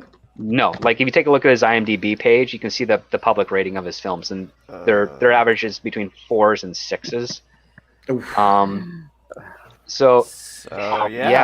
I don't know. Like, he might be very, very good at science fiction because he hasn't written any. I think he wrote Assassin's Creed, but that was a bomb. That also might be to the direction, not necessarily. Assassin's Creed 2 was right there. So that job interview thing seems to be more and more to the route. He was like, we were talking about that earlier. All right, so we got a Ben V. Thank you for joining us. Has a question. Why does the entertainment industry think people like identity politics in shows? It's just annoying. Because there's a lot of people that really wish that their content will change the world, and they think this is the way to do it. I think that is the right answer. I mean, we're seeing these companies push this stuff and lose lots of money, and they just double down again. I mean, I don't like beating dead horses, but I'm going to do it. It's almost glue at this point. Elizabeth Banks, she bombed Charlie's Angels, and they got an announcement that she was. What did they announce that she was going to do next? The Invisible Woman. Yeah, the Invisible Woman. I made that as a joke. But the thing is that Charlie's Angels, it was relatively competently directed. It just the content was not great. If she had a really good script, I think Elizabeth Banks would have knocked it out of the park with Charlie's Angels, because a lot of the stuff that she was able to shoot, the performances she was able to get out of the actors, there's nothing really wrong with that. It was just some of the stupid ham-fisted nature of the agenda, and also the very predictable story. Like, within the first 5 minutes, Patrick Stewart's the bad guy. Like, it's just Yeah, I mean, I it's think not that, even trying. I mean, wasn't she part of that script process? Yeah, she was. Yeah. I mean, But 'cause she's she an had already actor. coming out Directors are rarely going to be good at writers. They're going to be better directors, most likely. Yeah, and she'd already come out right before the film was even in theaters. She was talking to Australian press that if the movie bombed, it was men's fault. I think That she was also the said that line. she needed men to watch this movie too at the same time, right? Yeah. She said that if men didn't watch it, it was contributing to the stereotype or whatever it was. And then she goes on to say that like men have to watch it in order to like keep For it to be making this successful, stuff. yeah. And then she goes on to talk about like power and money is power, and that's why this movie needs to make money so she can get more power, something to that extent. Yeah, you don't really want anyone that thirsts for power to be in charge of anything. You want someone who's like reluctantly taking it on and be like, okay, I'm doing this, but I don't want to, because at least they'll be cautionary. When you throw gender as the selling point for any kind of franchise or property, it's already a bad sign. Unless it's porn. Well, Like, that's the only time it's successful. It's like, but it's girl on girl or whatever. I don't pay for my porn. Had to take it there.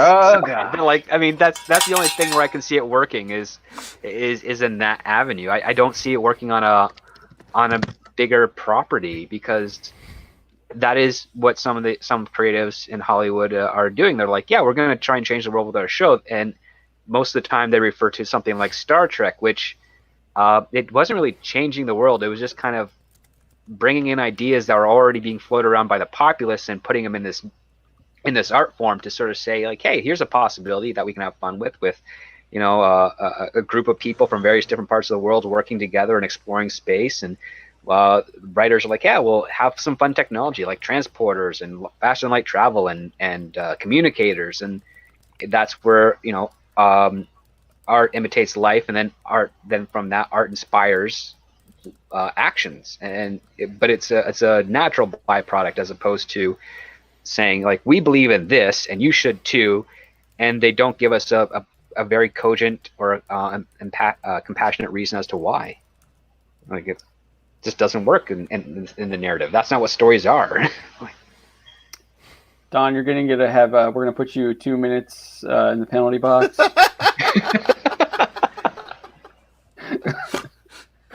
So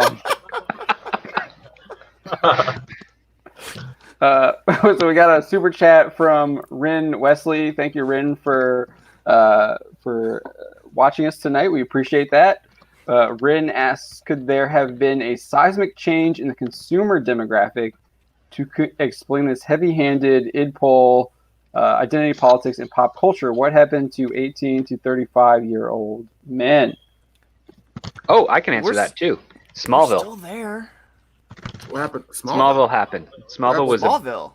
Yeah. Oh, I see what they did there. They took an IP that was only dominated by that demographic and inserted a bunch of drama in it and brought in a bunch of other demographics into it. Yeah, like Smallville is about a Clark Kent, and he's a whiny little bitch for 10 seasons. Like, that's not a role model.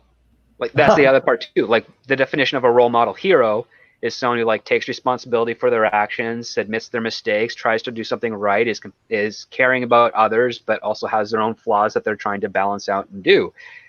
But in something like Smallville, it's like, I'm a victim. As Clark Kent acts, I'm a victim. It's my fault that other people are hurting as well, and like, I'm the reason for this, and I just want a normal life. And it's dragging out the refusal of the call, when a character like Clark Kent sort of reconciles with that quite early in his life, and it's now his struggle is to try and maintain his humanity and also try to figure out what he's supposed to be doing with these powers this planet has provided with him to survive.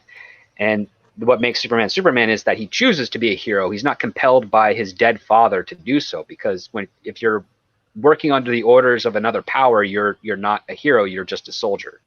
And that doesn't work for a character like Superman, who decides to be basically the ultimate first responder, as it were. And when you don't have role models like that, it negatively impacts the kids who are impressionable at that time.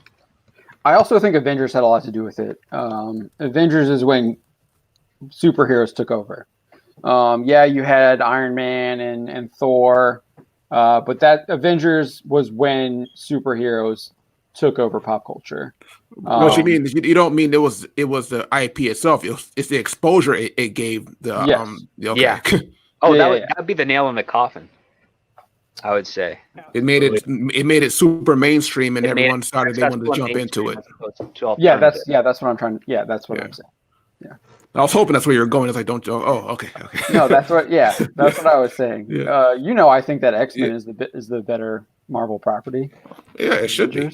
Well, it should be. I don't know if it. I mean, movie wise, it's basically hit or miss.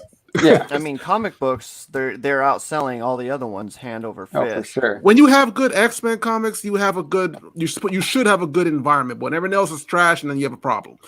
Everything should be normal, and X-Men should be excelling. If X-Men is excelling and everyone else is trash, you have a problem. Yeah, because then you have Inhumans, and no one wants that. Why are you bringing up that word? You don't talk about that here. Vera says the only Avenger that matters is Thor. But yeah, I think that's to answer Rin's question. I think I do agree with your explanation with Smallville. I think that was kind of the starting point. But I think Avengers is where it became so mainstream. Oh yeah, that they didn't have to. Up. Yeah, they did. They were targeting different demographics. Well, not only that, you take a look at the writers, I guess, personal politics when it comes to shows. So, like, for instance, Smallville, Alfred Gough, Miles Miller have the same type of politics and approach to things as Joss Whedon. But like when you take a look at the first Iron Man, the first Captain America, the first Thor, they're not politic based. They're philosophical based. But once you get Joss Whedon in there, and then you get to watch the Avengers movies after Disney acquisition, they become a lot safer. They still try to avoid some of the politics, but they do play around in that pool a little. Civil War was so weak on that, man. Yeah, like Winter Soldier was great because it did a great question for it, but then Civil War kind of went in didn't really quite understand what it was doing with the Sokovia Accord crap. Like they just didn't understand how to make that work. And this is also a big terrible thing with writers in Hollywood, is that the United Nations is a forum. They're not necessarily an authority. When you have sanctions put on another country, other countries are agreeing to those sanctions and only agreeing to those, but no country is obligated to. Like that's the thing that people kind of forget. Like my cousin works for them. He's like, they're a forum. They treat it as a world government, and I think you can suspend your disbelief. Yeah, you can. But it's far more interesting when you don't make it a world government in fiction, because then you can have more drama from the conflict of interest for countries that are on one side of things to another. But when you try and make like an overall authority figure and give it more power than it actually has, it causes it negatively impacts the actual people in reality when they start thinking that's the case. Like I've been onto a tour guide when a nice person asked what type of armaments do the peacekeepers use and bombs do they use when they go to other countries to help, and the guy's like, they're peacekeepers, they don't use bombs, it's a forum, they go there to negotiate and stave off a conflict. That's not entirely true. The peacekeeper unit doesn't have weapons. They draw on the allies of their own military to do that thing in case that happens.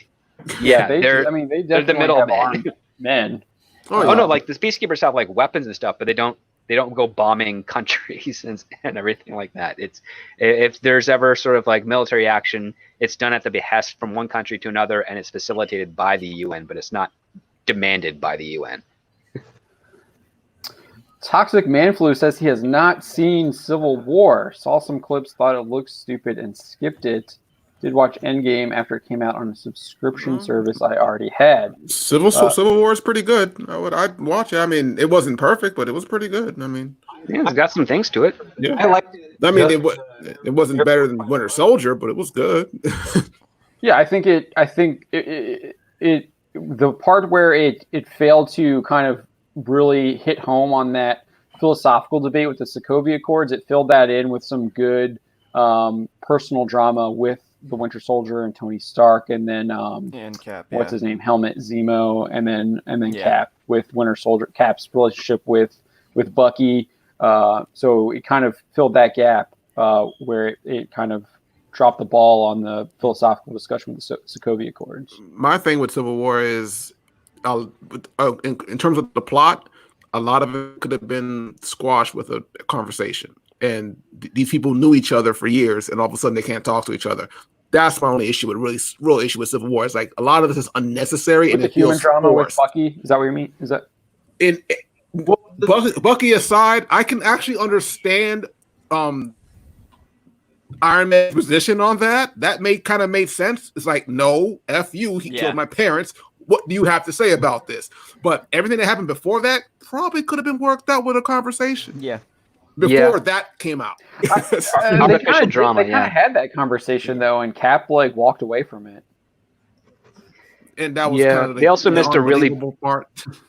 They missed a good opportunity because a character like Tony Stark, especially in the MCU, has seen enough to understand the concept of a person being robbed of their soul, which is what happened to the Winter Soldier. Like, he was not of his mind when he killed those. He was basically an automaton. He knows exactly how that happened, because it happened to him in the first Iron Man. Yeah. But at the same time, you're expecting Tony to reason with that with just finding out. I mean, that was the thing. I understood that part of it. He wasn't really thinking. He wanted revenge right then. That made sense. I'm just talking about everything leading up to that. Didn't make a lot of sense to me in terms of the no communicating part. He is a character who is led by his emotions at times. But see, I would buy that explanation, except for the whole, like, they do talk, and he just straight up says, like, you know what, I don't really care right now. If he'd have just flown into a straight rage, that probably would have landed better. That's just Tony's a little cerebral. He just watched his parents get murdered in front of him. You got to give him a emotional reaction would be fantastic for that.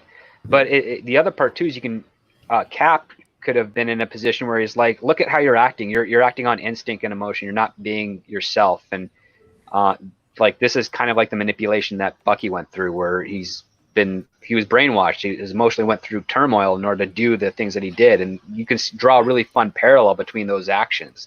And it's like, Tony, are you going to be weak like Bucky was and succumb to, a manipulation, or are you going to overcome it and we'll work together again? But again, Civil War doesn't play with those types of questions. It tries to make it a very, it tries to dumb down the political nature as opposed to just having fun with the drama in the best way possible. And also create more honest conflict as opposed to this artificial one of just refusing to talk. At the same time, you have Captain America being, in my opinion, being completely unreasonable. You're defending your friend, but your friend is a weapon right now, and they have every reason to want to lock him up. So the fact that you're protecting him like this didn't make a lot of sense to me. It's like he's murdered people for decades. Whether it was under his own volition or not, he is a weapon, and he's demonstrating how he can be turned on and off. So the way he was going at things I think was incorrect. But again, that was my issue. It's just the not talking and the characterizations were a little off. But as a whole, I love the movie. It's just some of it was a little unnecessary. And the fact that Captain America completely disregards the fact that Bucky killed his other good friend Howard Stark, like the guy that helped make him. Which was a sticking point at the end. That was a sticking point at the end with the shield. That's probably why he dropped it at the end. It's like, you don't deserve it. And he's like, right? You're right. And we're gonna have to issue a lot of penalties. A lot of people are gonna be joining you in the penalty box here, Don. Toxic man. He's gonna get a 5-minute major here. What the? What is that? I'm just joking. Don't look it up, Philip. No, I'm not going to. No, Ver- he's giving me a hard time. Toxic Ver- always messes with me. Very Dark, thank you for joining us. She asked about the. Have you all seen the female-centric Pirates of the Caribbean? Yes, I saw that. I did not get to. I have it on the docket to write a story up about that. I have not been able to. Didn't have time to get to it yet. I do have it actually pulled up here already. Because it's on. I have it, but there's a story from the Diz Insider written by Skylar Schuler. He's a great fan of the channel. He's one of those blue check marks who loves to give us attention. They didn't revoke his check mark? I think he still has it. I don't. He might not have one, but he wants to be one. He wants to have one. If he doesn't have one, he wants one. Aim for the stars. So yeah, so the story came from the Diz Insider, which is actually from Daniel Richtman, who's Daniel RPK on Twitter. He's also been one of the. We kind of talked about this a little bit before. I think this is part of that whole Disney pushing rumors out the day after their horrible Q2 call. So not only are we getting the Marvel rumors, we got the Star Wars rumors, but we're getting this Pirates of the Caribbean, which is also a huge franchise for them. What did we have? 5 Pirates movies already. But the rumor here says, according to insider Daniel Richtman, studio is in fact going the reboot route and are currently looking for a female lead, and one name at the top of Disney's list to lead the reboot is Avengers Endgame and Jumanji The Next Level star Karen Gillan. This is something I can also confirm, as I've heard rumblings of Gillan as early as last fall. As of now, it is unknown if the actress has had any formal talks with the studio, but the studio is definitely interested. And then it goes on to say, another tidbit I hear is that the studio is also considering women of color for the role. Character and story details are being kept under wraps, though fan speculation will go wild now. Oh, wow, they're prophesizing their own. Fan speculation will go wild now that Gillan's name has been mentioned. There could be a possibility that the film will look to be centered on Red, the popular female pirate featured in the Disney Parks attraction, and is a meet and greeter. And then they have a picture of the Disney cast member. Oh, because she's a redhead. Oh, they're not going to do any of like actual female pirates like Anne Bonny or what's the other one? Or Mary Reed, I think. They might show up. So the article says back. Well, those two are the only ones I think who like lived during the same time period. So Vera said it's basically like a second 2016 Ghostbusters reboot, and I would only say it could only be that if they just go straight like the route of insulting everybody who watches it. Do you think they've learned from that? Do you really think they would drive that home? Well, it's Disney, right? So I think they're already going that way. I mean, I don't know. They're rebooting a wildly popular franchise that has some really good actors in it. The first film was fantastic. It's written by 12 people to that first one. And it was great, but I don't know, like the whole point, I think the whole idea of like saying that you're doing a female reboot and it's going to be basically all females, I think that's just kind of an insult to the fans. Personally. Well, that's also like warning signs too, because it's a huge warning sign. Yeah, they don't have a plot. They don't have like the name is just Red from the Pirates of the Caribbean ride. Like I don't remember who that is. That's pure speculation. That's speculation. Okay, that's not part of the actual like report. That's them speculating. Heck, if they did a Pirates of the Caribbean based on Anne Bonny, like that would be cool because she's a crazy person. So like you could have some fun with that. No, I mean there's a lot of like rich stuff you can do. I just think the whole idea of like, oh, we're doing this all female thing, and it's like, come on, man, like just say you're going with like a Karen Gillan is up for like a female lead, and you're gonna have a pirates, and I think the idea that they're rebooting it too is just that's just horrible as well. Because again, I agree with Vera. It sounds like Ghostbusters 2016 all over again. And if this rumor is to be believed,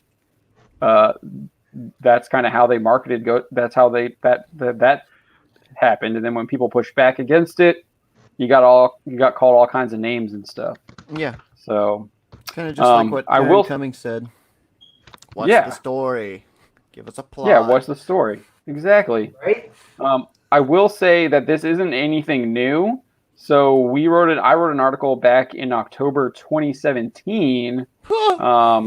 So Kaya Scodelario, who was in Pirates of the Caribbean Dead Men Tell No Tales, she actually said that she wanted to have an all-female pirate crew in the next film. And then if you watch the Dead Man Tell No Tales, there's a post-credit scene where it kind of intimates that she's going to be the next pirate. So she told Screen Rant, well, when I signed up for the first one, I signed up for 2 movies, so I'm contractually obliged, but I'd love to do it. I think there's a lot we can still do. I'd like to see a Karina who takes the helm of Barbossa on the sea have her own all-female pirate crew, and I think that is totally cool.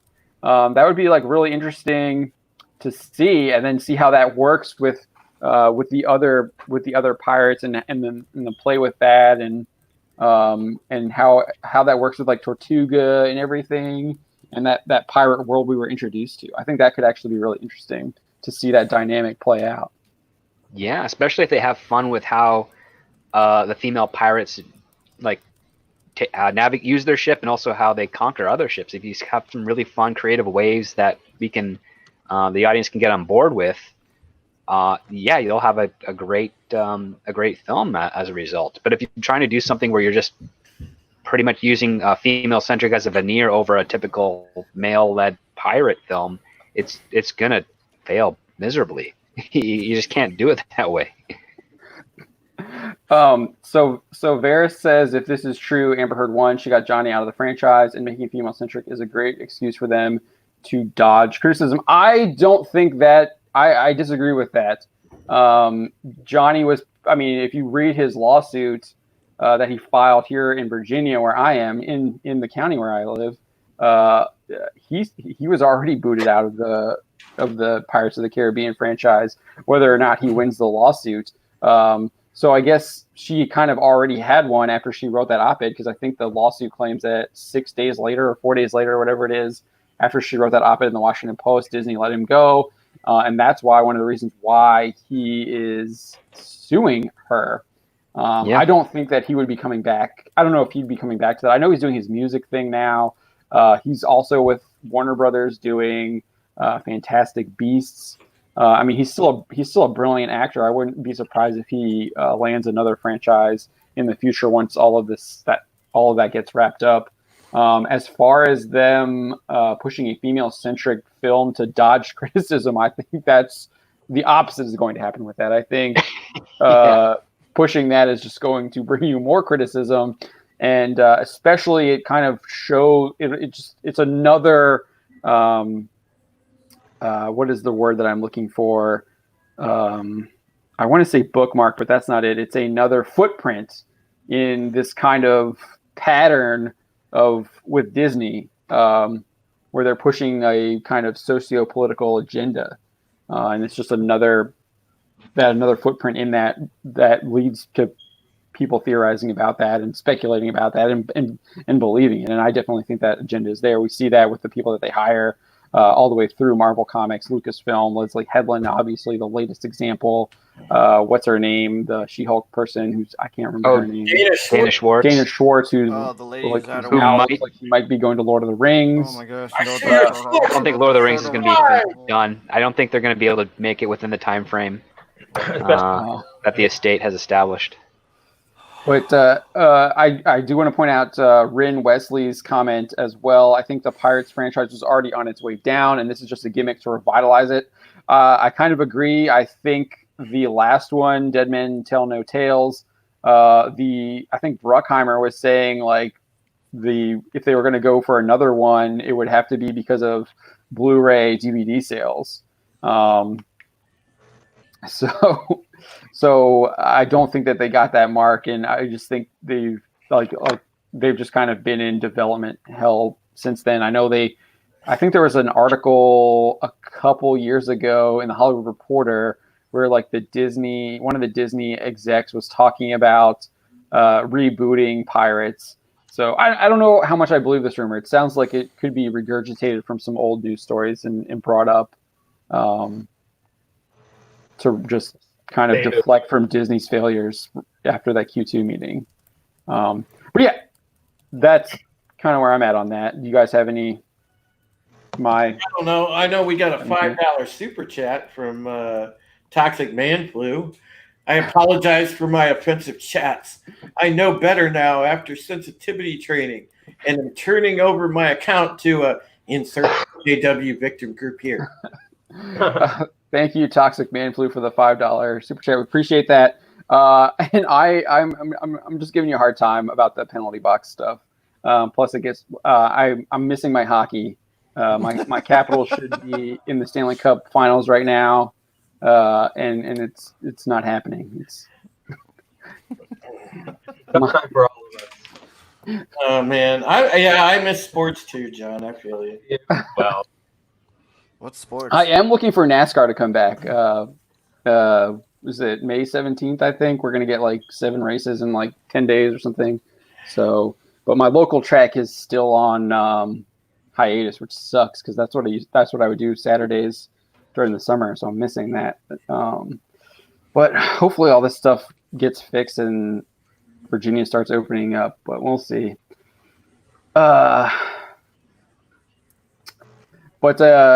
Yeah. So you're saying that you think the Lord of the Rings series is done? I mean, they spent a ton of money on over there in New Zealand shooting, didn't they?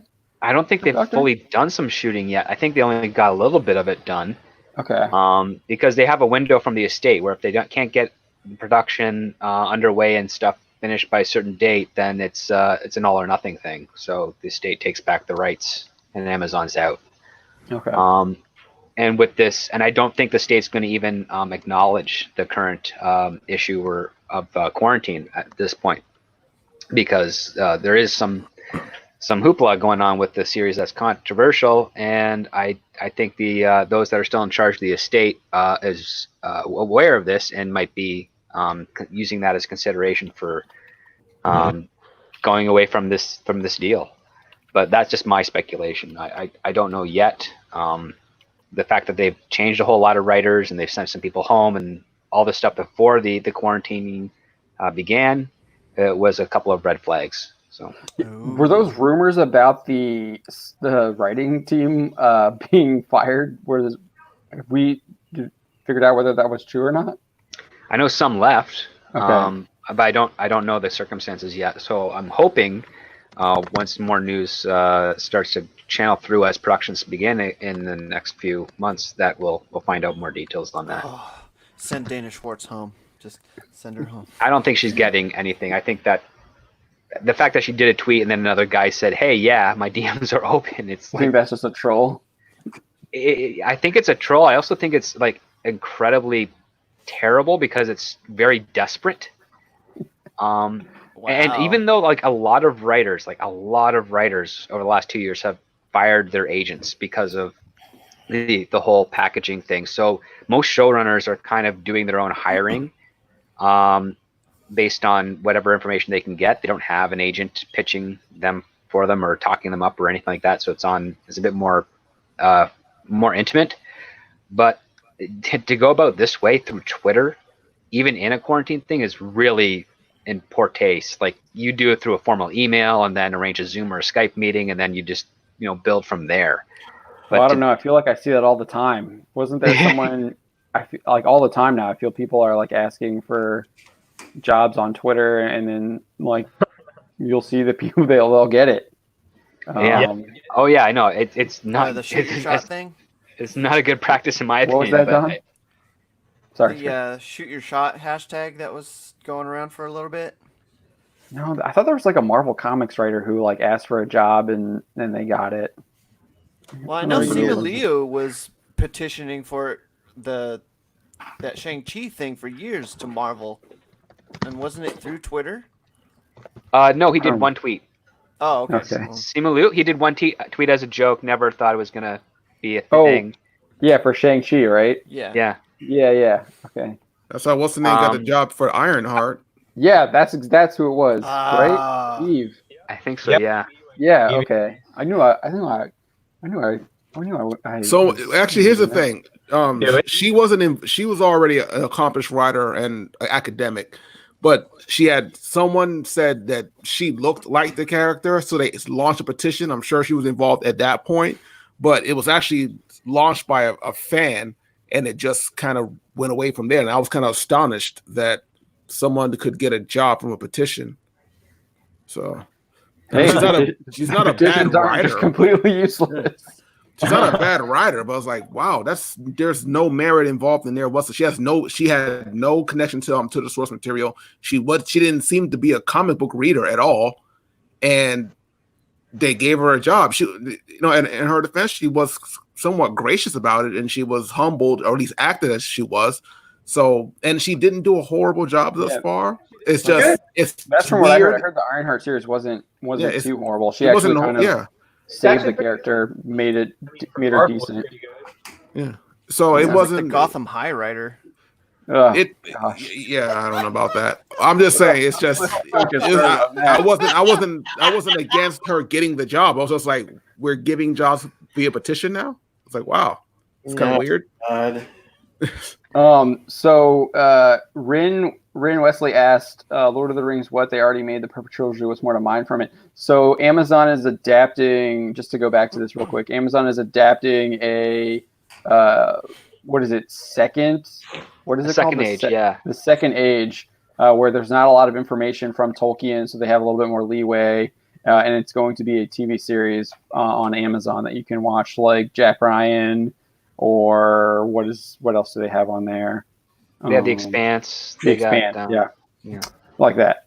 And then those new shows. Do not watch the feed. Do not watch the feed. There's some kind of like angel and devil show too that they've got. I don't know what it's called though. So Rin also asks, do you think Game of Thrones could work as an animated series? Are you thinking about taking the live action and adapting it to a straight adaptation to an animated series, or are you thinking of like a spin-off animated series? That's a really adult animated series. Yeah, Very they go straight crowd. from the books, like verbatim. So NBC is doing I got an email from them. Let me pull it up. Let me look at it here real quick. I'm going to delete it. But they're doing some appeals to the live action was that it was live action and that it drew a greater crowd because of it. I don't think animation gets greater crowds. I think cartoons don't do as well as they should. Yeah, Spider-Man Into the Spider-Verse was hurting because of that. So NBC's The Blacklist, because of the shutdown, they are ending the season with a unique hybrid of live action and graphic novel style animation, and they have a poster that is kind of reminiscent of Sin City. Yeah. So that'll be interesting to see what's going on there. You're having this show that's been live action drama series, and they're going to have graphic novel style animation, which to me that just screams like Sin City style. But on top of that, it's completely off tone of what the show has been for the 7 years. Yeah. So I don't know. I don't do that. I think they got Castlevania animated. I still haven't finished the third season because it was like really, really slow, and I just kind of tuned out. Other things kind of took over. But I think if you wanted to do an animated version, you could do it. There is, I don't know if it's on Netflix. It might be on Netflix, but it's what is it called? Record of Grand Crest War. Similar themes, politics at play, lords waging war over territories to conquer it. it's a lot more simplistic, I would say, than Game of Thrones, but it's definitely, the possibility is there. I also think that the animation, I think that trend is changing as millennials people our age are kind of the prime viewers of entertainment now. I mean, look at Dragon Ball Super, broke huge records for animated film. My Hero Academia is doing really well as well. I think you're going to continue to see animation grow. I mean, we're getting animation with The Witcher, an animated film. We just got an animated series for, what was it?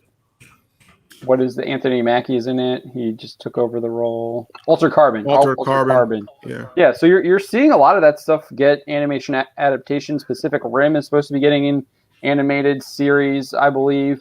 But I still think the main hurdle that animation is facing is just like a general acceptance among the masses, because even though we've come so far, it's still looked down on as, oh, it's an animated thing, whatever. And it's low effort. Exactly, low effort. I mean, with Flash nowadays, you can put together any really cheap Marvel cartoon that you want.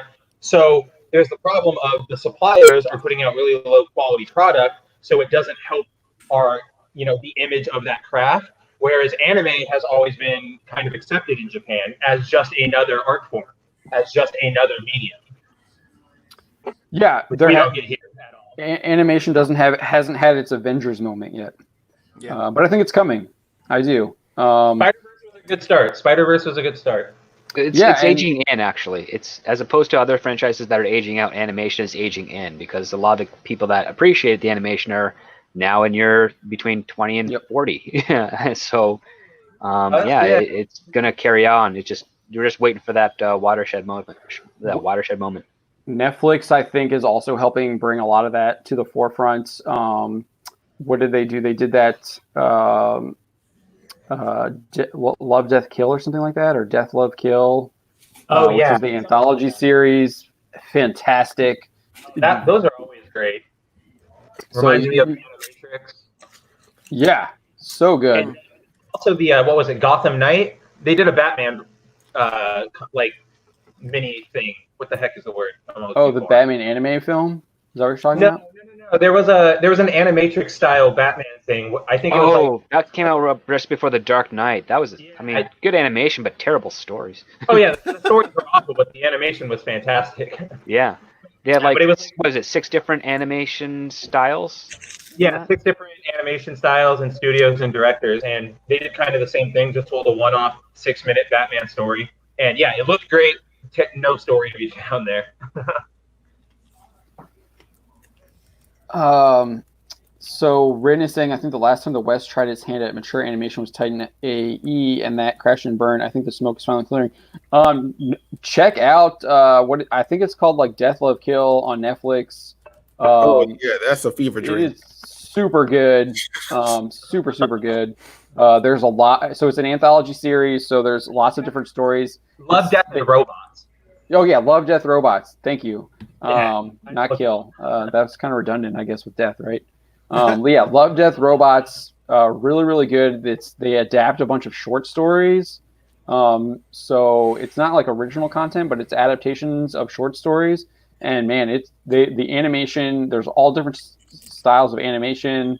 And all the stories are excellent. The stories are all from established sci-fi writers. Like I know John Scalzi has like 4 of his stories adapted in it. Yeah, it's really good. I definitely recommend it. It's and there's a lot of mature content there, a lot of mature animation for sure. And turn the volume up when you're watching it though. It's got a really good soundtrack. Yes. Yeah. The first one is fantastic. I love that. The where they're fighting in the cage, and then with the kaiju or whatever, they control the kaiju. I think my favorite one was the one with the car, because I'm a car guy. So. Was that a Charger? I forgot what it was, but yeah. I'll have to rewatch that one. I can't remember off the top of my head. But yeah, no, I think the animation is moving up and up and up, and I think one of the reasons for that is because of the failure of Hollywood with their storytelling. So people are going to anime, finding good stories over there as well, and I think you're going to continue to see that trend continue. Yeah, well, for the past 40 years, anime shows have had a more focused method of narrative for their stories than their live action stuff. Because while Eastern stories are a lot of fun, they have this make it up as we go along without a real goal, or it was more about the embracement of the journey as opposed to the objective of the character. And in Western stories, it's far more about the objective of the character and what that journey means, as opposed to like wandering aimlessly and just doing stuff, so to speak. And I'm speaking in very relatively broad terms, but like anime doesn't have that really. Like they have their characters have goals, they have things they want to do. They're not like, it's not all like Pokemon where you're just kind of wandering aimlessly catching stuff and eventually think like, yeah, I want to get to to the next gym or what have you. But like even stuff like the Gundam series, which I'm far more familiar with, there's goals and objectives that the characters have that they want to achieve. There's a conflict to resolve and whatnot, and that's one thing that I actually appreciate about anime, especially even with Ghost in the Shell, like another one that I'm familiar with. Like they have character goals. There's an objective in there. I don't ever see any anime cartoons that I stumble upon where it's just a wandering story like some of the live action films that they make over there. There's more of a focus. Well, most of that's because, I'm sure SB can attest to this. Most of it's because the stories are written by one person most of the time, and you don't. So whatever they start out at the beginning is what you're going to get at the end. Sometimes you'll get someone who doesn't plan everything out, from the beginning. But most of the time, it's still one person's vision, and it's the way. As long as it sells, typically they get to finish their story. Yeah. And like Toriyama, he can hire someone else to help him. I think we talked about it last week too. The problem with comics versus the problem with manga. Yeah, like our writers in comics not being allowed to finish up the story that they started, right? Or they made in some cases don't even have a story that they started. Yeah, they didn't start it. They didn't make these characters. They have to go by. That's in a way I would think Western stories are a little harder to tell than Eastern, because you're not telling a story of a character you created. Generally, typically it's someone else's IP. Even if you create them, it doesn't belong to you, and then you're probably getting someone else's story from the past 50 years. That, like, I feel bad for the writers that had to follow Claremont for the X-Men. You're coming off almost a 20-year run, and then you have to make this work. And there was I would call it a revolving door of writers in the 90s, because it couldn't, they weren't stacking up. Yeah, I mean, the artists were building. Like you had Lee. You had before the Exodus. Texera. That's before the Exodus. But just fantastic art. I saw Lee's stuff just recently. He's going from strength to strength in his art. Yeah. Did you see the scarecrow that he drew for the fundraiser?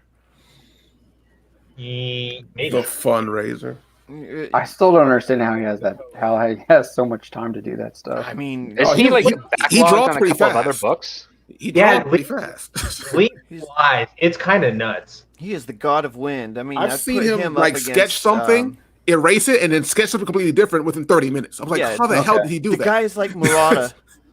Yeah, he really is. He does live streams. You can watch him do some of his pieces. I mean, he's ridiculously good. He has no business being a CEO of DC. He should be on the freaking on the desk again. Or maybe creative director, but not like he shouldn't be filling out paperwork. No. Well, so there's the other argument. Yeah. Go ahead, Script. Sorry. Like that's just the other argument that I make when it comes to creatives. Like a lot of people want Filoni and Favreau to take over Disney. I'm like, no, that's not their wheelhouse. Like, keep them where they are. That's where they're good. Like, and you just drew Great Peril, but Jim Lee, like he's not drawing as much, I guess, anymore. And my understanding is that he's got a couple of titles he was working on that he hasn't finished yet, art-wise. As far as Filoni and Favreau at Star Wars, I think people want them to be in charge of it creatively. I'm not sure if they want them to be in charge of it. Like when they say they want Filoni and Favreau in charge, I think what they're saying is they want it them to be in charge creatively rather than the business sense, if that makes sense. In charge of the lore. Yeah, I think that's what they're saying. That would still be outside of their comfort zone because they wouldn't be able to create in the same way. Like if they were to try to put them in like a Kevin Feige thing or something between Kevin Feige and whatever, like you can do that, but they're not doing the stuff that they love, that they're the best at. They're now being a middle management type of person where they can probably generate some ideas, but they're not going to be able to be the ones on the ground executing it. And these are the guys that they built their careers executing the ideas that they have. Yeah, and that's where their strengths lie. Yeah. Mm-hmm. So when we were talking about Jim Lee and DC, we did get some news that that Jeff Johns, former DC president, has joined the Greg Berlanti Green Lanterns series on HBO Max. He's probably the most prolific Green Lanterns writer out there. I mean, after maybe like Neil Adams, or sorry, who was on it, on Green Arrow and Green Lantern back in the day. That run is pretty good. Danny O'Neill? Yeah, Danny O'Neill's run. Yes, that's a pretty definitive run for him too. But I agree, Jeff Johns has definitely become the leading authority on the Lantern Corps. So yeah, I think that's a good move there. HBO Max is definitely going to give Disney a run for its money when it launches. What, June? I think it's June. It's supposed to launch. Yeah. I'm saving my money for the Peacock. Peacock's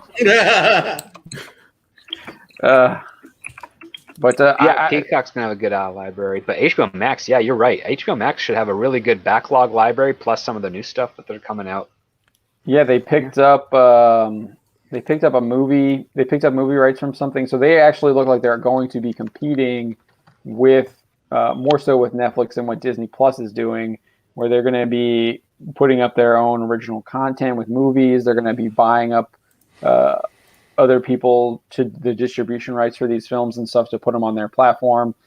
Plus, they already have the built-in content generator in HBO and DC Universe, so they already have shows, new content being created, whereas like Disney has The Mandalorian and those reality shows that no one watches that Don was talking about earlier. Nice. But aside from other new stuff, I know we were talking Hasbro stuff earlier with so it's May 27th. Sorry, Tom is correcting me here. Yeah. May 27th. I was a month off. But there's more word about Transformers stuff, and this is something I wasn't able to get to. We have, again, have not been able to get to it, though, but there's been some Transformers news. I know we talked Transformers a little bit earlier, but I think there's going to be an animated film, I believe. Netflix, yes, sir. And then I also saw that they're going forward with another live-action film as well. I don't 2022 though, yeah. Is the release date. Was there any details on what it was going to be about? Let's see here what Empire says. June 24, 2022 is supposed to be the new Transformers entry. Female-led, female-centric. Hey, man, I'm all about, what's her name? RC? Is it RC the female? No, there's RC, but then there's also Windblade, who had all the controversy because of the design for that toy a couple months ago. You know, people still blame us specifically for that. Beast Wars is one of them. People were blaming us for the Windblade?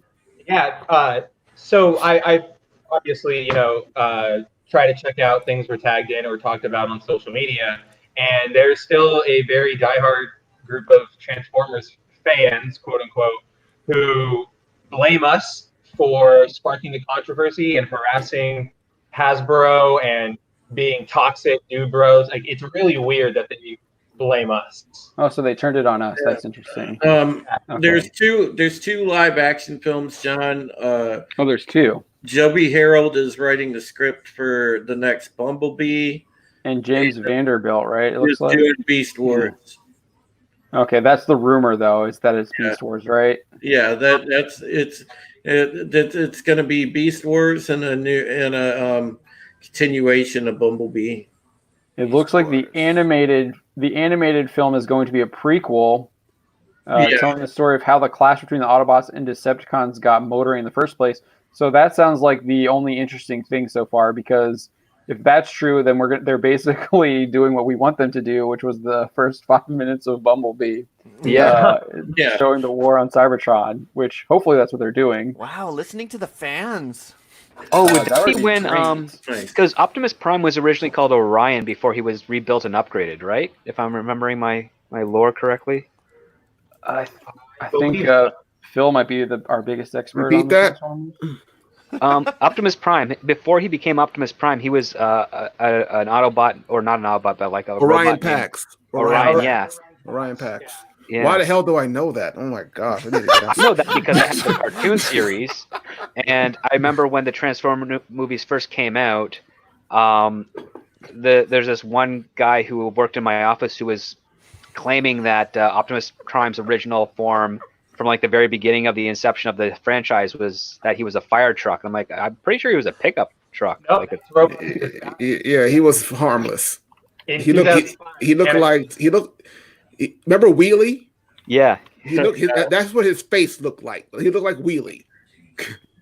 Hey, welcome. He had lips. Yeah. He's a nice little guy from Cybertron. Oh, well, speaking of, gents, I think if you want to have Tom tag in for me, I'm cool with that, because I gotta get to bed. Did you already send him the invite? Drew? Yeah, I can. Hold on. Okay, I got it up. Okay. All right, thanks for joining us, Drew, man. Thanks. Appreciate you. You want to give us a plug here? Yeah, you guys could catch me on my channel tomorrow, youtube.com, Supreme Heretic. We've got the Pegasus Actual Podcasts, 9 p.m. Script Doctor will be joining me for that. Other than that, read me on Bounding into Comics, and you can check out also write for stickisttheball.com, so you can check that out as well. So make sure that you give me a follow on the Twitters at Supreme Heretic. Did I just say the Twitters? What the hell? But you get it. So I will talk to everybody later. Thanks to John and Don and Spencer and Phil and Script Doctor. Thanks everybody for having me, and I will catch y'all tomorrow. So take care. Yeah, thanks for joining us, Drew. Yep. Be Take it easy, safe. Drew. See you tomorrow. Good night.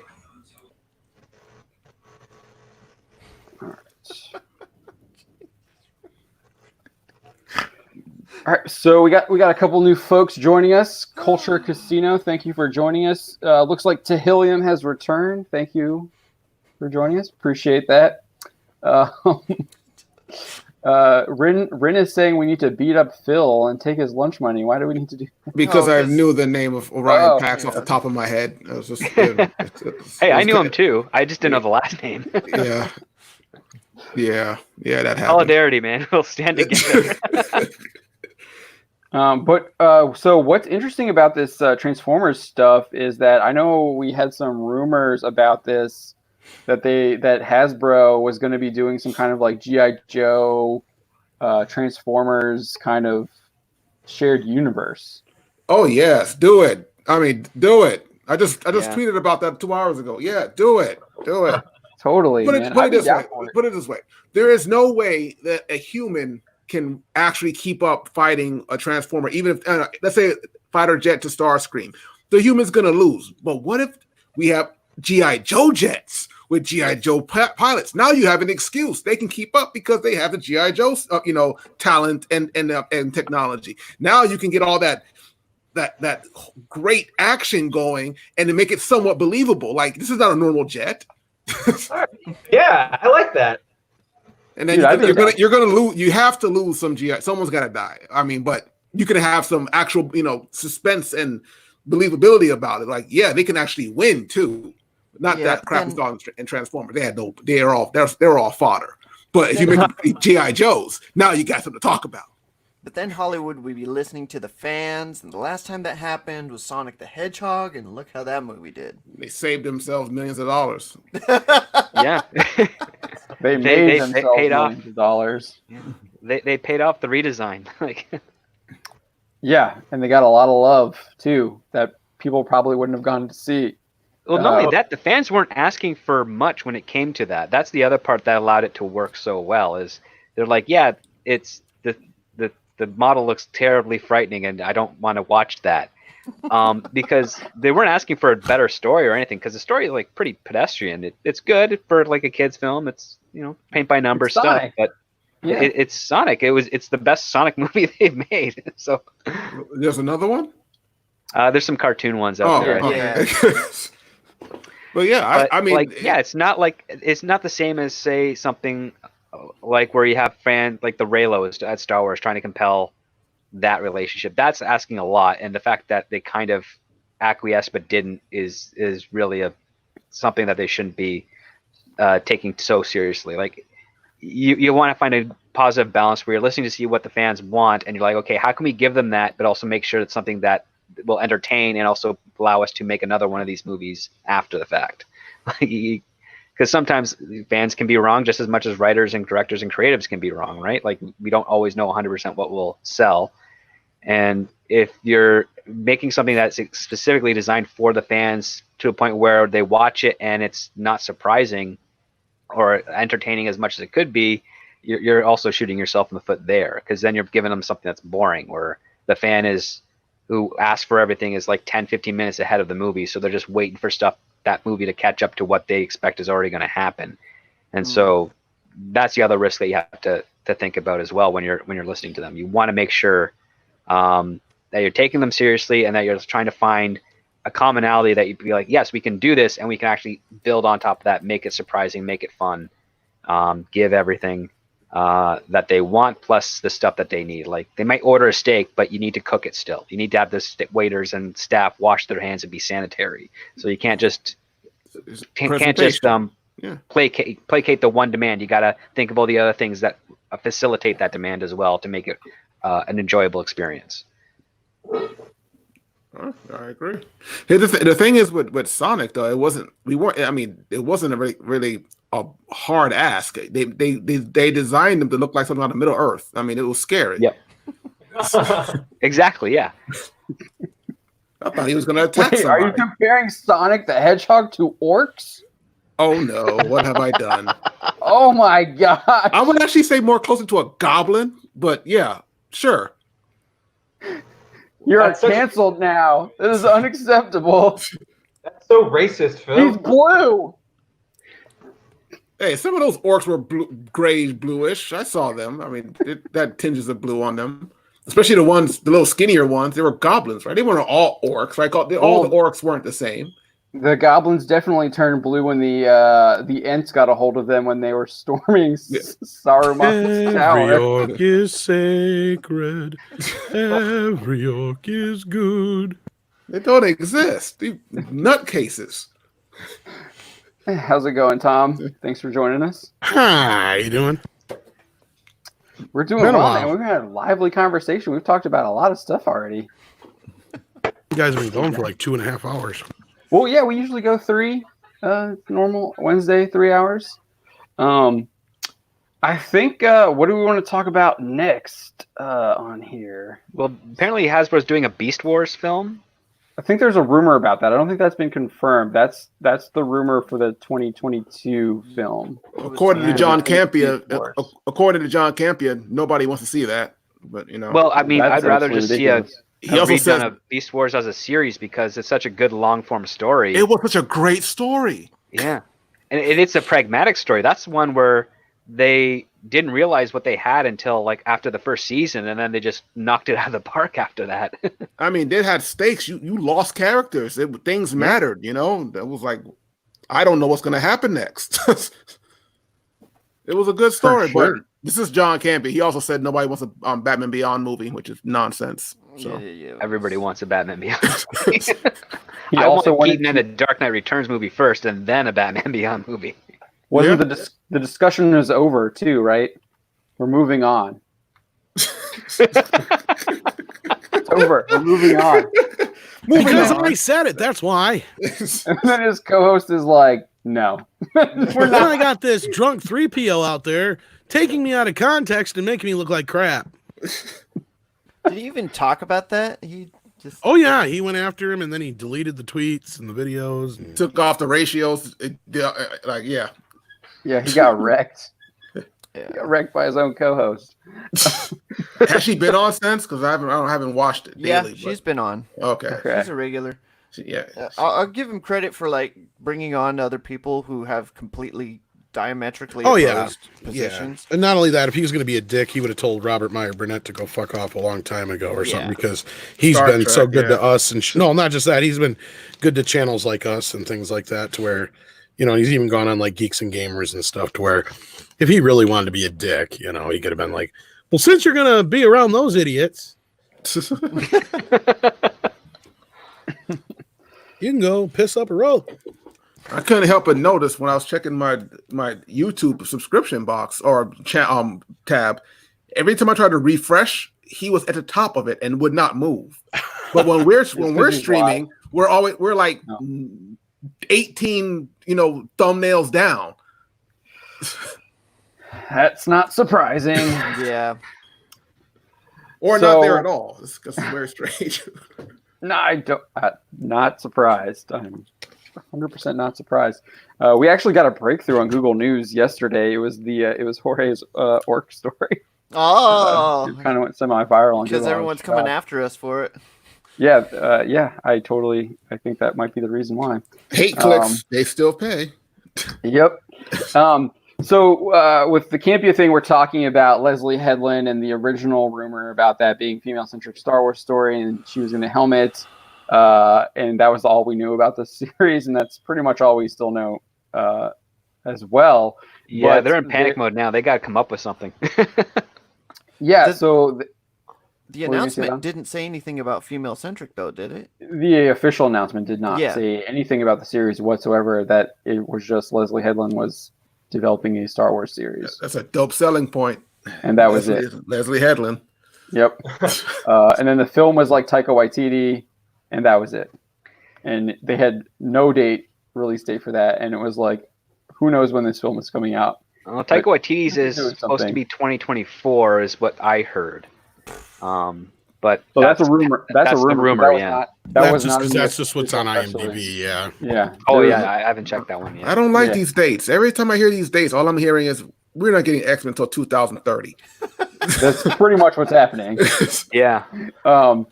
But so there's a rumor on WDWMagic.com, which is a Disney forum, and there is a WDW Pro who posts a number of Disney rumors about what's happening behind the scenes, and he posted this really lengthy post on Monday around at 5:30 p.m.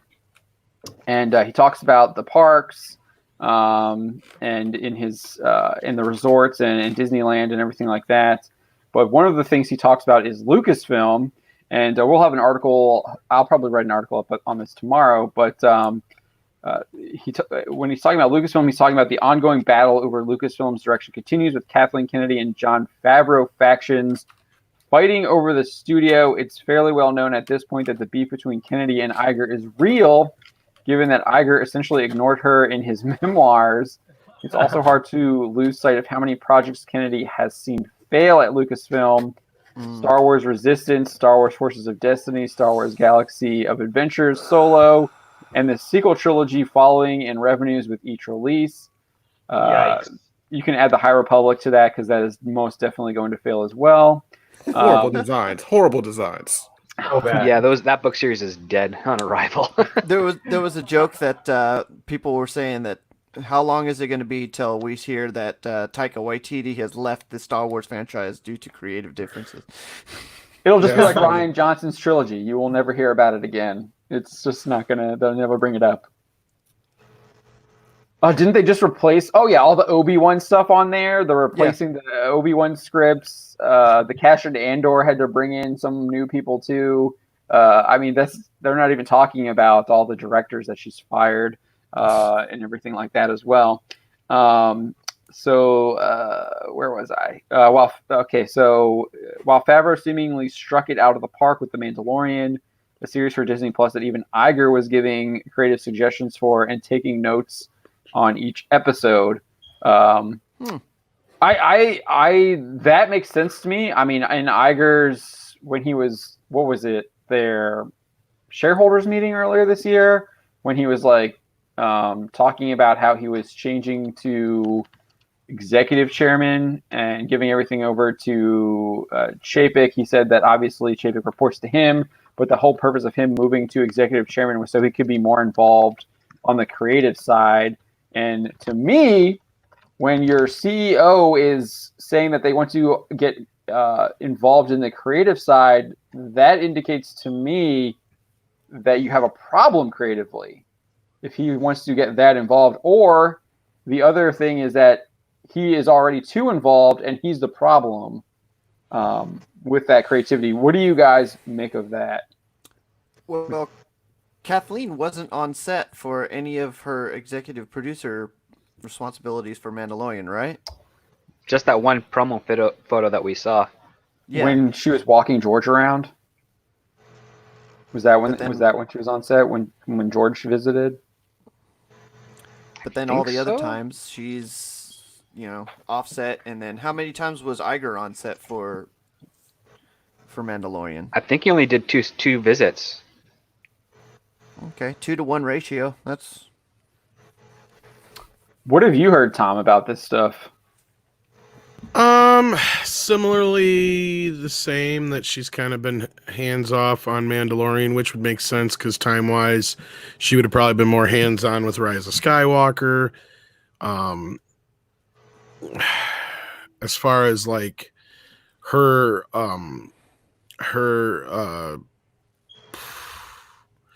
influence or anything like that, or what's the main question, I guess?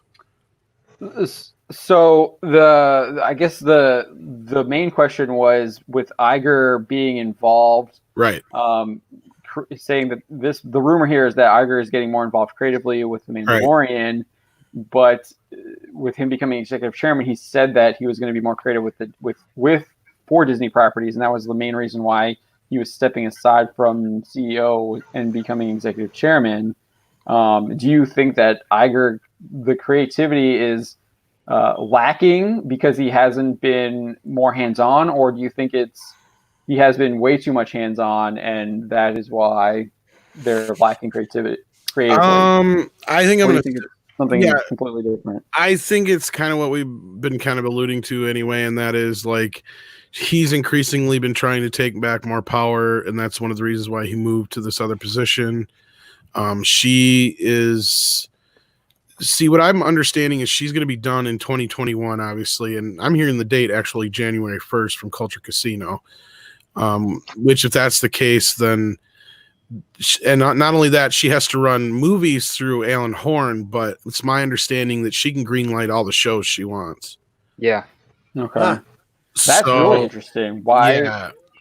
Why does she have that kind of power? Because she's head of Lucasfilm, and you got to remember that. Yeah, even though Disney owns Lucasfilm, they're still two technically separate kind of companies. And I think the main reason why Bob went down there was to kind of clean up this mess, and this Headland deal was just her way of saying "fuck you" to George, because maybe Bob, because maybe he took away the Rian Johnson movies. Is what I think happened. Because let's face it, those were never going to happen. They're not mentioned in this most recent press release when they mention all the other things that they're working on. This has been a project that you'd think by now, if there was going to be any movement on it, there would have been. It's already almost 3 years out. It's time to move on from this fantasy that we're getting a Rian Johnson trilogy anytime soon. And as far as the rest, As far as the rest, I mean, Bob, I have a feeling he's butting heads with her real bad. I don't feel like they've ever probably got that. I don't know how well they ever got along. Maybe at first they did well because she did what he told her to, and then it backfired on everybody. So I think ever since then, and if Culture Casino is right, her 3-year contract extension would have been right after The Last Jedi came out, is what we figured out time-wise. Okay. So it would have been before the downturn of everything, and that explains why she can't necessarily be fired per se, too. So Yeah, the optics would be strange to fire her so quickly after a contract extension. Well, and that and was then the also thing the is fact that they she's the leaked. most powerful woman in Hollywood. So. That was never put out in the press, confirmed like anybody like an announcement either. And that's something Andre always pointed out, is it was leaked to the press. So if that's the case and Culture's right, that means her contract extension had already gone through months before that story was leaked out.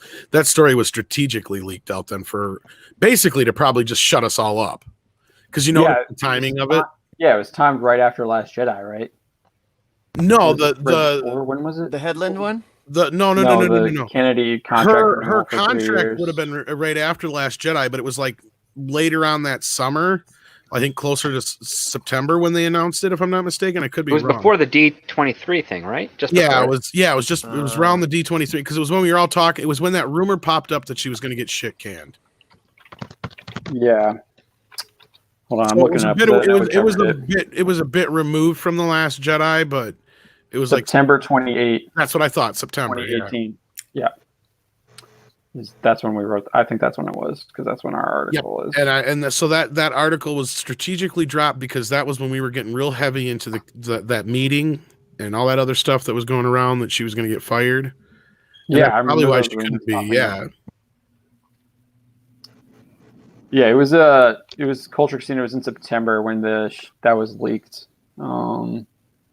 So was I at Culture Casino? But yeah, so back to WDW Pro here. So they say that a series for Disney Plus that even Iger is talking about The Mandalorian, a series for Disney Plus that even Iger was giving creative suggestions for, taking notes on each episode. Buried in the lead of Waititi directing a new Star Wars film, which Kennedy has no creative control over, was confirmation of the female-centric Star Wars series being helmed by former Weinstein personal assistant Headland. But be ready, because it looks almost certain that a new narrative is being pushed by Kennedy loyalists in Lucasfilm, and that narrative is that Headland was only a personal assistant for 1 year, and that being against her or her series is misogynistic, mean, and unfair. Huh. Again, this really, is because their series is terrible. Meanies. Y'all are a bunch of meanies. Again, this is a conflict that Disney doesn't want. They don't want conflict over a hire that lavishly praised Weinstein, deleted hundreds of tweets at the same time as a leak about our project, and made no dirt on Iger and Eisner. With all that said, Kennedy has essentially gotten her way time after time, outplaying Iger, even if she has been hammered by segments of the fans, mostly by hiring and developing strong loyalty within her brand. So that's all he has to say about Lucasfilm. Very interesting and very in tune with a lot of the shit we've been hearing for a while now, actually. Yeah, we were the first to break that she deleted those 200 tweets or whatever the day of. I think Itchy beat us to press, but I was working with Itchy on that story, right behind the scenes. I mean, I remember it all kind of came down at once. Yeah, it was like it didn't take long for all the skeletons to start showing with this lady, because she's got so fucking many of them. The moment we opened up the door, they started falling the fuck out. Yeah, I know. Oh shit! Oh shit! There's a femur. You guys have done great work on that. Geeky Candy and Toxic Femininity have been just hammering away. They keep finding more skulls. Yeah, it's just like, what the fuck? It's like the trunk in the Burbs when they open it up. They're trying to act like, oh, there's nothing to see here. They're normal people. No shit. Go look in the trunk. And don't look in the other trunk. Don't look in the back seat. Don't look under the hood. Yeah, in fact, don't look anywhere. There's a bone sticking out that bitch's mouth. Don't look at it. Just you're a sexist for looking at that bone. So now that it's official, is it going to be harder for them to say that, okay, she left for creative differences? No. I think I think if they cancel it, it's just going to be like Johnson. You never hear about it. I think Yeah. that's the case. That's kind of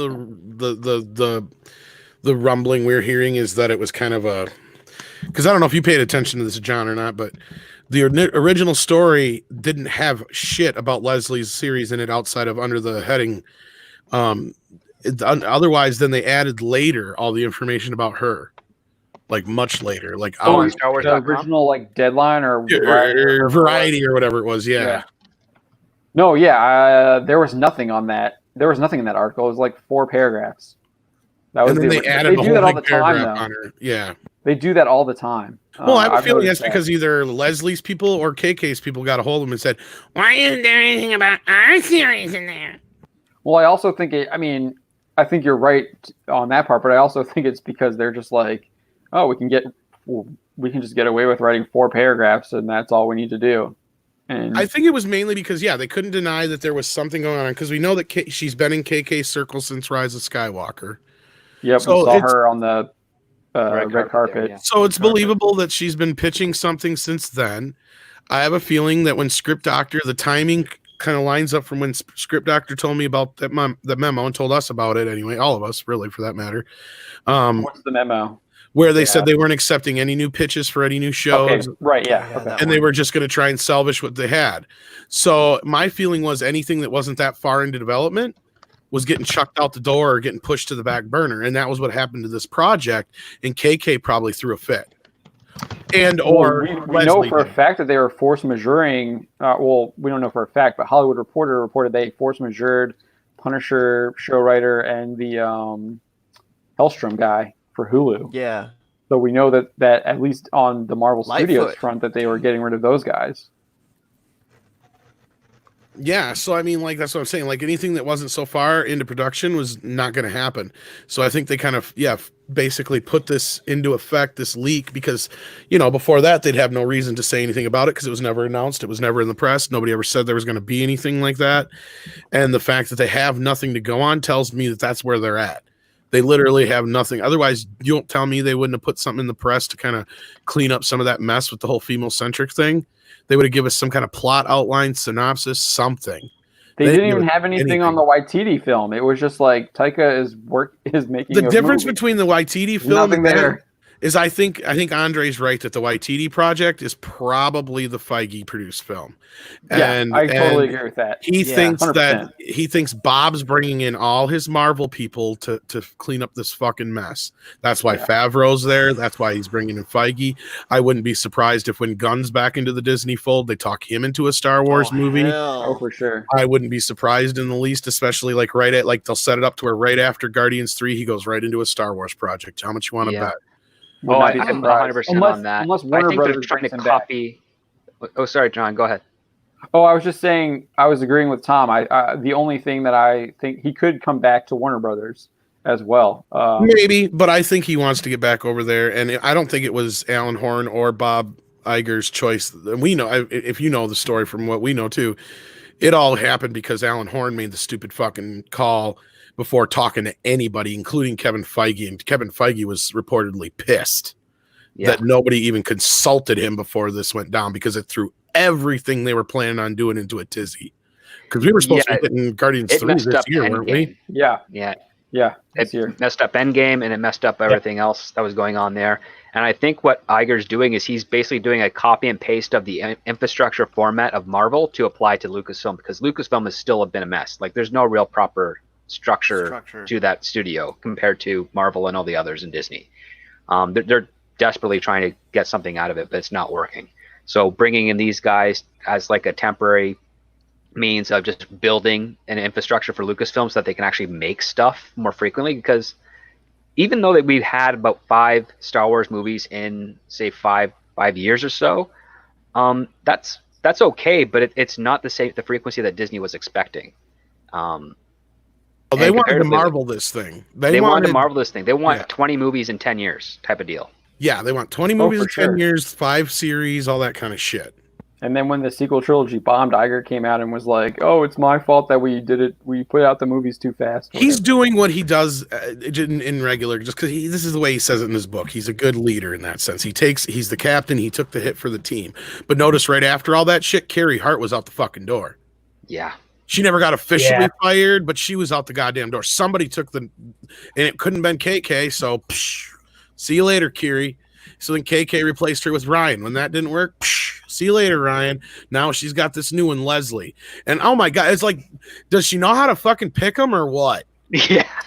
Well, that's what she's got a nose for shit deservers, right? WWD Pro says that she has outplayed Iger, even if she's been hammered by segments of the fans, mostly by hiring and developing strong loyalty within her brand. That's why I guarantee, I bet you if going forward, and I never knew this, I mean, I kind of knew it, but I never really put 2 and 2 together with the whole, she can force through any fucking show she wants. Yeah. She don't have to speak to anybody about that. Now, the movies, on the other hand, are a little bit different story because she has to go through the proper chain, which is Alan Horn through. So I do want to question you there. So why then did Obi-Wan get sent home? Thank you for asking me that. I think she deliberately fucking sabotaged Obi-Wan Kenobi. Yeah, I think she didn't want it to fucking happen because she knew, and she said it right there on stage, that these scripts have been done, and that was X amount of months before Mandalorian even fucking premiered. She knew what the story of Mandalorian was. She knew that story was too goddamn close together. She knew she had to get working on it sooner than that. She held off that fucking long on purpose. At this point, that's the only thing that makes sense to me, is she did it on purpose because she has some kind of grudge between that. Either that's what Bob Iger said, is we need to make this happen, and she held off on those fucking scripts and goes, oh, by the way, Bob, this is too much the same. We need to rework this, pushing that show off. Or she has some kind of personal thing with fucking Ewan McGregor, because the way they came off on stage, there's some kind of like fucking thing there. She's like, because he's like, please ask me again if I'll ever play Obi-Wan Kenobi. And that little fucking banter they had, something just didn't feel right about that whole thing. So it was weird. It was very fucking weird. And the more and more I think about it, there's been enough people who've came up with the same kind of conclusion as me. She sabotaged it on purpose because she could. And that's funny because Deborah Child's supposed to be directing that series, isn't she? I don't think she gives a shit about that. I think it's the simple fact of the matter is that it has a male lead. That's messed up. Yeah, well, remember Ewan went on he did that interview after they made that announcement and was like, yeah, I knew I was playing Obi-Wan for the past 4 years. I just didn't. I think she's been holding it down for a while. Yeah. Yeah. And I know this because that was one of George's movies that he talked about doing before he ever talked about even selling again. Oh, yeah, when he was also doing the TV series pre-production and all that stuff. He wanted to do an Obi-Wan film. Yeah. I remember that. The 2 projects he's ever talked about actually being serious about before this old sequel business came up was an Obi-Wan movie and a young Han Solo. And everybody said, no, don't do the young Han Solo. That was it. Nobody gave a shit about Obi-Wan. We were all fine with that because we knew Ewan McGregor could pull it off. But then they did it. It freaking bombed. And then that led to the cancellation of the Boba Fett movie, like one of many reasons why Boba Fett was. Oh, did you get into that about Josh Trank talking about him leaving?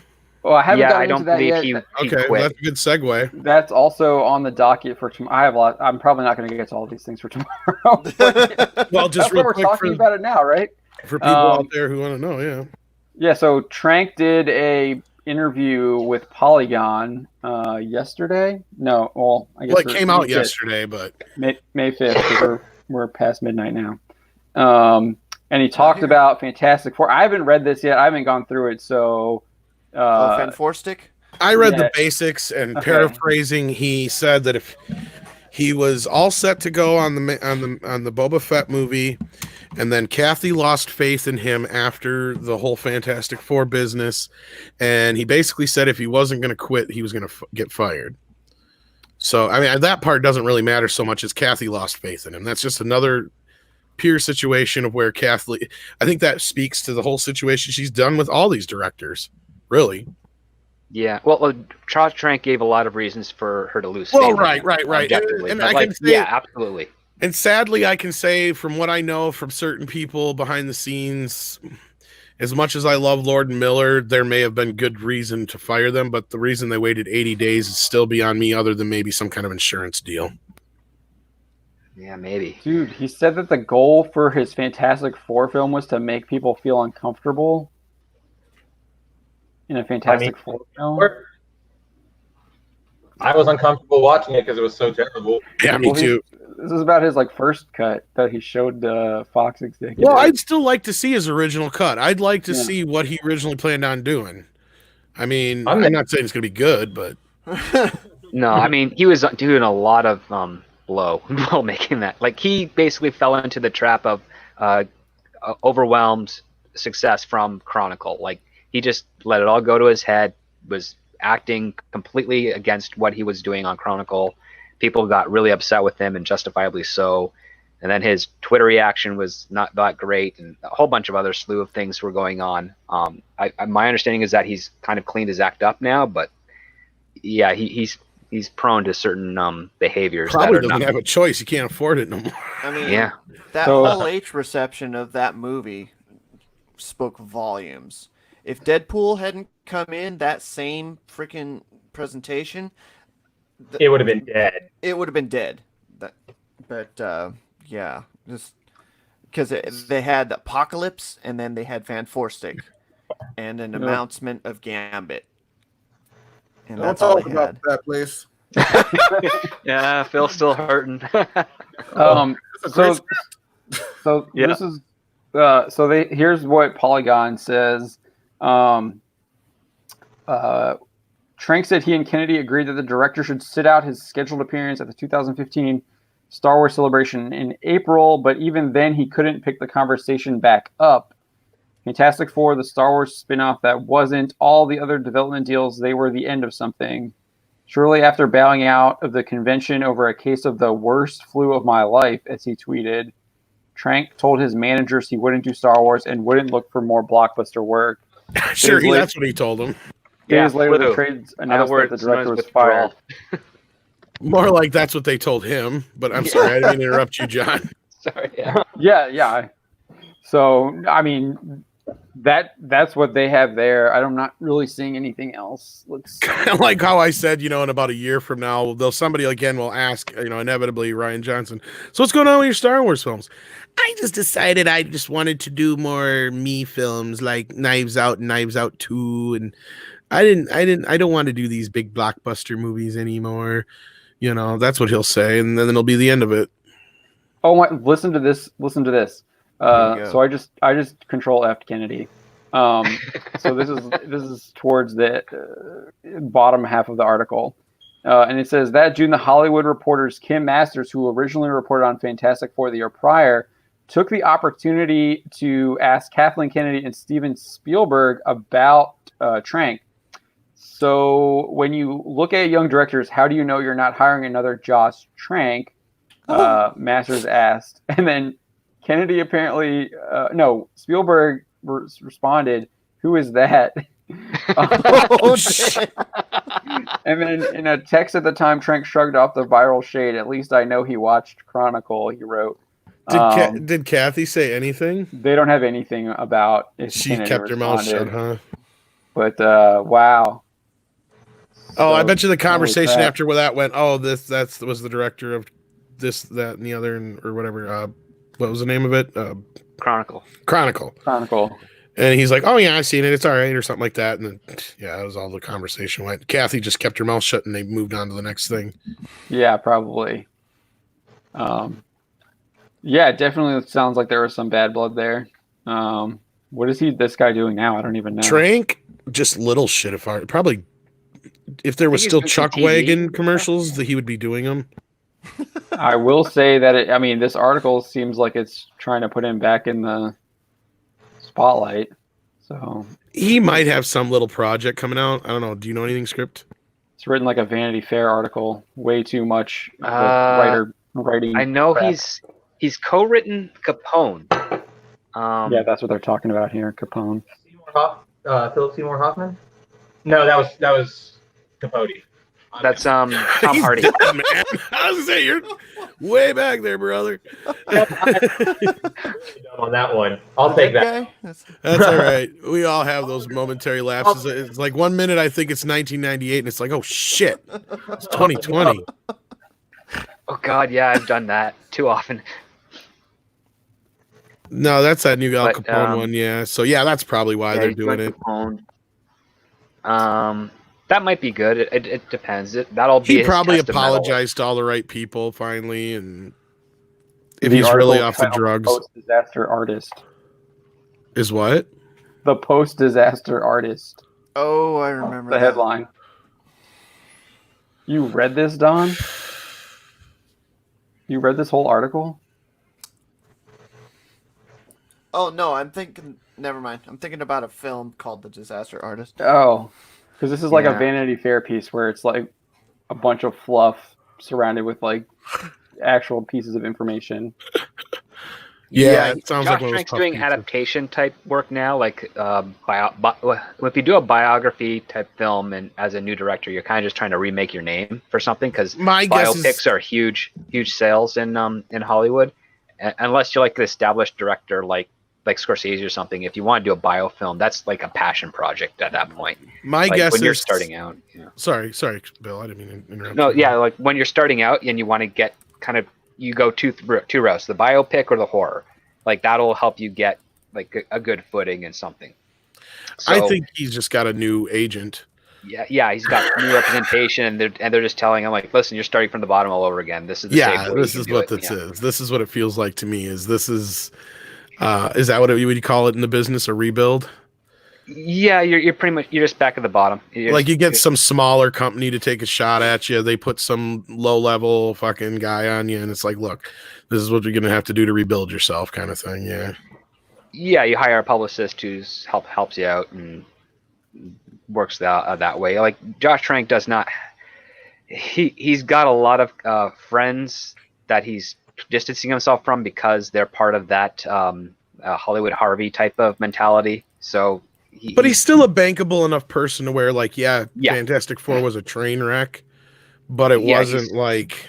Yeah, he's kind of like, he wasn't out there assaulting anybody really or doing anything like that. He was partying too hard. He's basically doing like the rock star business. He did more self-destructive stuff to himself than anything. Yeah, exactly. Like the only person he really hurt was himself, and so he's able to recover from that. Oh, he didn't attack the fans like crazy? Well, I mean, in Twitter he kind of did, but not to a point where he's doubled down like some other people. That's what I'm saying. He never took it. Casino says he's going to Netflix. There you go. Well, either way, it's like one of those things where he fucked up, but he didn't do as bad as it could have been, to where he's redeemable. And as they say in Hollywood, everybody loves a redemption story. Yeah, they love these people that they can get them to the top, tear them down, and then build them back up like this. It's just what they do sometimes. And as long as he hadn't hurt anybody, like Script said. He talked out to the fans. As long as he didn't say nothing too bad, he's probably fine. Because they don't give a shit about that part. No, that part they don't care about. So I wouldn't go so far as that, Sentinel. I mean, even if you don't like Thor Ragnarok, Taika's had some pretty good movies. So and he's more of a ribber than he does more of a ribbing as opposed to like an assaulting troll thing. Like he'll say he does that, like I'll ruin your mythos in a minute, baby, but that feels more like it's sarcastic as opposed to deliberate. Well, right, and we even tried to follow that the other night to see where it's originated from, and that's pretty much what it was somebody said something about the mythos and Ragnarok being ruined. But we've got a whole article on that. Yeah, I mean, he shouldn't have said it. If you watch any of his articles, he's not, or if you watch any of his interviews, he's just basically, he ignores the question and then just like turns the interview into like a giant joke. Yeah. And he's just, he might be serious like a little bit. He's in his own head. What's that, Phil?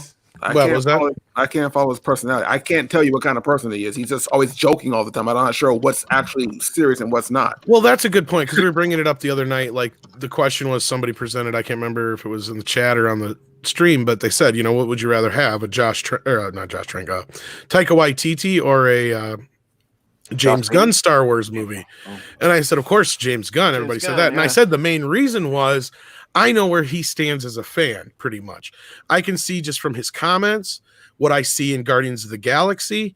I know he'd probably make a good Star Wars movie, and I can tell he's a Star Wars fan. On the other hand, like you guys just said, Taika Waititi has trolled us so much. He's never really given us any inclination that he's much of a Star Wars fan outside of the episodes that he directed and he was in or whatever. And that really isn't anything to go on other than we know he gets the joke with it. Stormtroopers couldn't hit the broadside of a barn. That's about it. You know what I'm saying? And he thinks that a robot needs to go sacrifice itself to blow up to kill like 10 to go 15 stormtroopers, stormtroopers that didn't even fire upon him.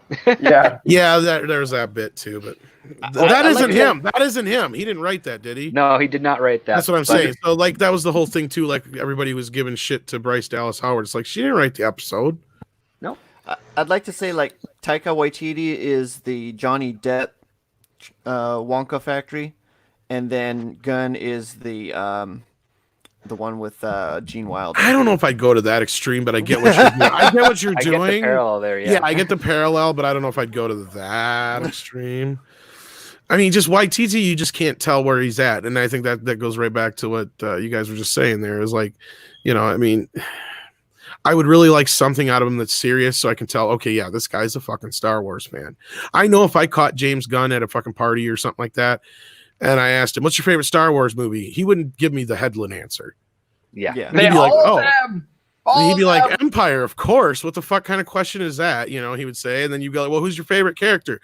Luke, duh, or something like that, or Han, Chewie. of course. He might say Chewie. He might say Chewie because you can tell there's a lot of Chewie in Groot and a little bit of Han and Star-Lord. So I can feel that. I could feel that. He'd be like, oh, Han and Chewie, of course, or something like that, and I'm like, well, duh, again, that's the thing is that interviewer who was talking to her at that time is like, okay, motherfucker, you should have been smart. Been like, okay, you're not going to give me an answer on the movie. Well, who's your favorite character? Really put her in her goddamn place. Well, that does make sense now, doesn't it? Saying that there's a lot of Han and Star-Lord, when going in the story, when he left Earth, Star Wars was a thing. So him going into space, why wouldn't he model? He's seen that as a that would make sense, wouldn't it? Yeah. But I'm just saying, I could see in those movies where James Gunn would be a perfect at this point, I'm still not even sure why they never went to him in the first place after Guardians of the Galaxy. I would think he would have been the first person they should have talked to. Been like, you need to get in on the Star Wars business because you get it. All the jokes that are in there, whether you like, the Marvel movies or not, nobody can really argue that the Guardians of the Galaxy stands a little bit above and beyond when it comes to the humor, the action, knowing where the jokes, the heart, knowing where the jokes need to land and where it's too much. Even the second one. I don't like the second one. The first one was really good. I love the first one. I actually like the second one even better. The second one. I like the second one better, but I understand people have, their different tastes. But if you stack that up against, say, something like Ragnarok, where I love Ragnarok, but I understand when people say, well, they shouldn't have been making jokes right after fucking Asgard blew up and shit. At least James Gunn knew not to make a joke right after fucking Yondu died. He waited till a little bit later, and then they kind of had a little bit of fun with it during like the funeral scene and stuff like that, to where it was a little bit more when you needed that tension breaker. You know what I mean? To where that's also normal too. I mean, people crack jokes on like to break that tension. And I don't have a problem with the Ragnarok one, but I'm just saying, I understand people do. But like that, like he knew that in that scene, when that Yondu fucking funeral scene, we needed something to break that tension because everybody in that theater is crying. Everybody's crying. Yeah. I mean, the fact even that John's crying. Come on, you don't like it, but you don't. Yeah. Well, I mean, the brilliance of that is like as he's about to die, he's talking about how he's Mary Poppins, and it's like, okay, that's a really clever, clever little thing. He doesn't get it, but there was a little joke there, yeah.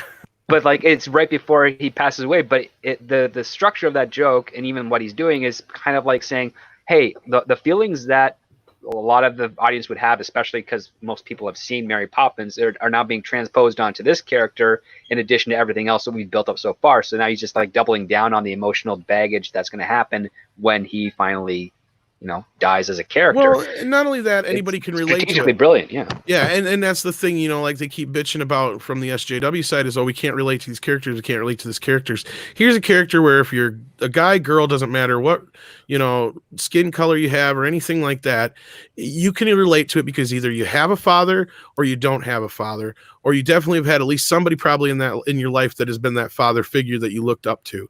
And in that whole moment, he takes that little bit that he knows everybody in the audience has, no matter what your relationship was to your real dad, whether it was good or bad, you either feel sorry for him because he didn't have that great relationship like you did with your dad, or you relate to him because you didn't have a good relationship with your dad either. But this guy probably represents somebody in your life who at some point was that person for you, and he knows how to get to that heartstring, even if John's a cold bastard and don't want to cry. You know? I'm just picking on you. About I don't cry at movies. SJWs and relating to the content. We were talking about it earlier, and what you just said, if you think about it, a lot like what we basically said was they're coming into our fandoms because Hollywood came into our fandoms because they're mining our lore and our franchises because it makes sense. Why not? But they're coming into it because they see Hollywood's coming into it. And the thing is, forever they considered us nerds and geeks because they couldn't relate to what we were doing. So they come into our pastimes and they start changing things so they can relate to it now. And I was like, you see how that's a problem? You couldn't relate to it then, and you shouldn't still be able to relate to it now, but because now you're changing it so you can. Yeah. And that's why I love James Gunn. That was the whole point of that, is he's one of those old school guys. His movies could totally fit in the 80s, in the decent part of the 90s before everything got really bad. Oh, Super could totally fit in the mid-90s. Definitely. I mean, he has that sentimentality to where he knows exactly how to pull the heartstrings. He knows exactly how to make you laugh. He knows the right time to give you a little bit of action, how to break tension, how to build up this drama. And he knows the material. Yeah, and that's the other thing. And even if Good character dynamics. Even if you don't know the Guardians of the Galaxy, you do now. Yeah. Well, I was all because of him. Diehard comic fan, and I barely knew who they were. Like, I knew the name. He did a great job with the franchise because I didn't really know anything about them before the movie came out. I knew they existed. And I think a lot of the things he added to the characters have been adopted now, because I think didn't he invent the whole Walkman thing? Oh yeah, and that's now part of the character. Looks radically different than what he used to look like. So yeah, Star-Lord looked a lot more like a Nova Corps guy. Yeah, of course. Yeah, he did. You're right. He had a blue jumpsuit with gold and whatnot. Yeah, and none of the characters look like they do how they used to look. Even Gamora looks more like her. They softened Groot too, because he used to look a lot more meaner, like something out of Lord of the Rings, and now he looks more like he does in the movies, from what I recall too. Yeah, they played with that because they had him become during this Requiem arc, which was last year I think, where Gamora is Requiem and is going around murdering everyone. Groot becomes King Groot, and he's really monstrous. And yeah, I think we're supposed to be seeing something like that in 3 too, aren't we? Like a whole new version of Groot, like he's mulching. I'm sure. I mean, we got Baby Groot, Teen Groot, Adult Groot, and that's another great thing is he didn't overplay Baby Groot. Speaking of Baby Yoda and shit like that, we're gonna get inundated with Baby Yoda shit in the next year and a half, guys. Just to warn you now, once season 2 hits. And I saw a Baby Yoda Chia Pet. It's already happening. I got the Black Series Yoda in the Baby Yoda in the mail today, and this thing is fucking tiny and not worth the money. Oh yeah, I saw that on Twitter. It was so it's the size of a thumbnail. The Black Series. It's, I guess, I don't know. I thought it'd be bigger than this, man. Here, I'll show a picture of it. Is he not even in? Is he in the little basket thing? No, that's not even in there. It's got the picture's there if you want to share it. John, oh, sorry. That's all right. I've been on the Baby Yoda thing since before you guys were. Oh, that is super tiny. It is in the pictures that show lots of detail. It's not on there. This thing here, that's supposed to be the little knob from the shifter.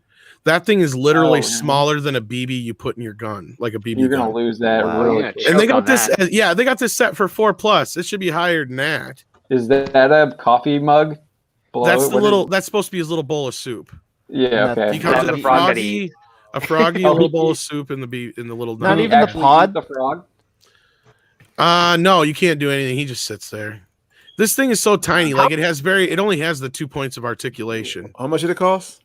When I got it, I pre-ordered it for $10 because I thought it'd be bigger than that. $10. It's up to 15 already. $5, I'd have been all right. That's what I was saying. It's $5, fine. So that's comparable in size to the 6-inch figures, really.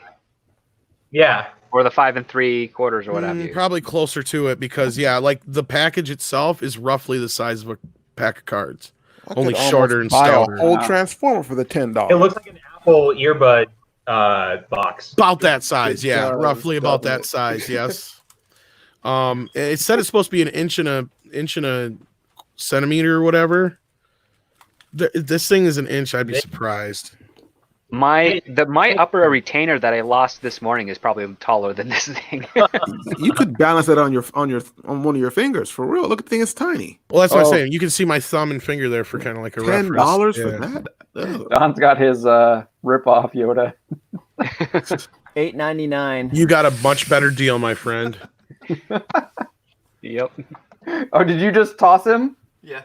It's cute, Now but it's they're gonna really. now. I see they say it's cute. Yeah, it's cute, but they're real deceiving in the images on the website because they look a lot bigger on the website, and the detail is not there that they have. Should put a bananas for scale. Probably a 3D render that they put on there. Well, it's definitely enlarged. Money versus material. They got they got their sell. I mean, I'm not sure. It says it's the Black Series though, so I mean, I guess it would be comparable to size to the Black Series.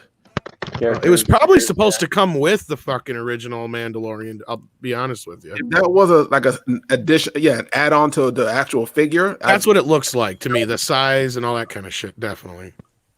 Like an accessory. If he was like, that would make sense. There's no way this thing's worth $10. No, even like if you want to do a proper markup for normal plastic of toys, like $3, that'd probably be worth. Like I wish that's how much they could cost, but as somebody who clearly has zillions of toys behind me, $10 is actually probably the standard price for something like that. Unfortunately, it sucks, but what it is. I don't know about that. I mean, I do buy a lot of toys. Yeah, but I mean, I've bought in a lot of. I usually feel like I'm getting my money's worth most of the time. I mean, a lot of it is banking on the character and the wave of fandom, but definitely, I don't think it's worth $10. But I think that's probably about market standard. The Funko Pop is better. I have that. The Sentinel and Rin are both saying that they found it for $17 and $22 on eBay. So Don't buy it. Don't buy it, guys. It's definitely not worth it. People are probably only paying that price because it's just so scarce yet because it just came out. Like, I just got this in the mail today. I pre-ordered this the day they announced anything Baby Yoda. I pre-ordered it just to see it, just to get, because, we've been kind of talking about it for so long. And yeah, I got the Funko Pop here in my hands. This thing is much more detailed, looks much better. I mean, considering he already looks like a Funko Pop, this thing pretty much looks like Baby Yoda. Is he the same size as regular Funko Pops? Like, is he? Yeah, it's the regular size Funko Pop. He's like the same size as like my Thanos guy here. Yeah, he's actually in one of the long boxes because he's got big ears. So he's in the square the diagonal box. Yeah. So you can actually get the Mandalorian and the Child from Hot Toys for $313. Oh, for fuck's sake! For detail. That's Hot Toys. That one's gonna be nice. The Hot Toys are always. That's why I'm glad I built my own Mandalorian helmet with my 3D printer. Like I don't. These things may be $20 right now on eBay, but I guarantee you these little Yodas they'll be a lot cheaper in a couple months, guys, because they'll be everywhere. Actually, the price might jump again once the second season of Mandalorian drops too. What, 2 years from now? They'll create a new. No, it's supposed to be later this year. They'll give them a new outfit this fall. Create new toys, right? Well, they should. Oh yeah, we'll get even more stuff. That's what I'm saying. This time we'll get it right as the show drops too. They've already filmed? Yeah, it's already in. Yeah, they were filming before everything happened. Yeah. Oh yeah, they've been on top of this shit. Oh, okay. In the entire time that it took them to get film, do all the reshoots for Rise of Skywalker, they planned and shot and edited the fucking Mandalorian show. I think they were shooting while the show was airing. They were. Yeah. Yep. That's what I'm saying. Just in that time between the period where they were doing all that reshoots is the time period where they put together the show. That makes sense. And that's the time Bob said the buck stops with me. I think this was his first project when he came down. He's like, this is what we're going to do. This is something that's going to get the fans back on board. I think the toy companies took one look at the Mandalorian. They're like, all right, cool. IG-88. All right, cool. They took one look at Baby Yoda. They're like, fuck that. That looks like a porg or like fucking something that's going to go Jar Jar on us. We don't need it. And that's why we didn't have any Baby Yodas. It is not because they were hiding it. I think it was because that the Hasbro and all these other companies are like, there's no way we're going to be able to sell this Yeah, they missed the ship on that one. I was shocked. Yeah. I mean, we were all talking about it when they came out, and there was nothing to buy for it. I was like, they're out of their minds. They're playing the game that, oh no, we did it so we could keep it as a surprise. Bullshit. Yeah, they saw the numbers from the Last Jedi toys and were like, nope, we're not going to take the risk. No, on and this I don't guy. blame them. They saw Yeah. that and they're like, that's too cute for us. They There's let no Etsy way. beat them to the buck. It was ridiculous. Oh, that yeah. was pretty crazy. And the bootleg T-shirts and all that shit. Oh yeah. All right, so it is now 12:30 Eastern time. Yeah, I drug this out as I always do.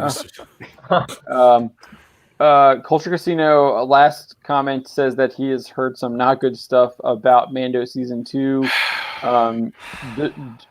Do you have a YouTube video talking about that stuff? People can check it out.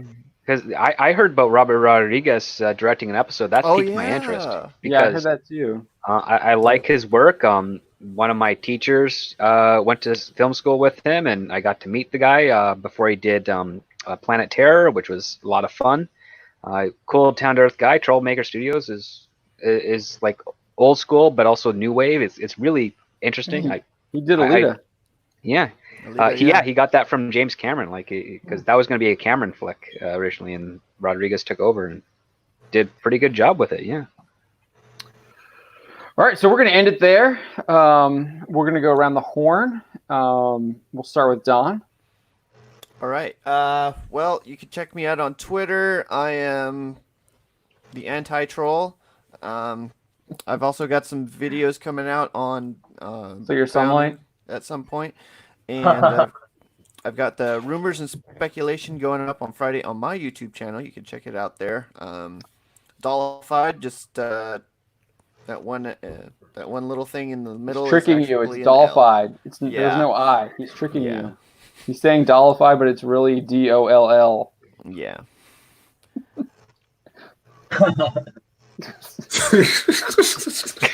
All right. Are you done? Yeah. All right. Sorry. This is giving you a hard time. All right, Spencer, you're up. Yeah, as always, you can check me out on Twitter at Kabuto Rider Mav, right there under my name. We've got some more articles coming up. I've been a little busy at work, so I've had a little bit of an issue writing, but I'll have a bunch coming out or submitted tomorrow at least. I know John's got his plate full. But yeah, just keep your eyes open, and I'll see you next week. Yeah, and Spencer and I are working on maybe doing a anime review as well weekly. We'll see what we get up to. We might do. I was thinking we might do something like what Script Doctor's doing with Drew with Battlestar Galactica. Maybe doing an old series and going through that once a week. I'd be definitely that'd be into that cool. too. So Yeah, that's maybe. something John and I are working on. So keep your eyes peeled.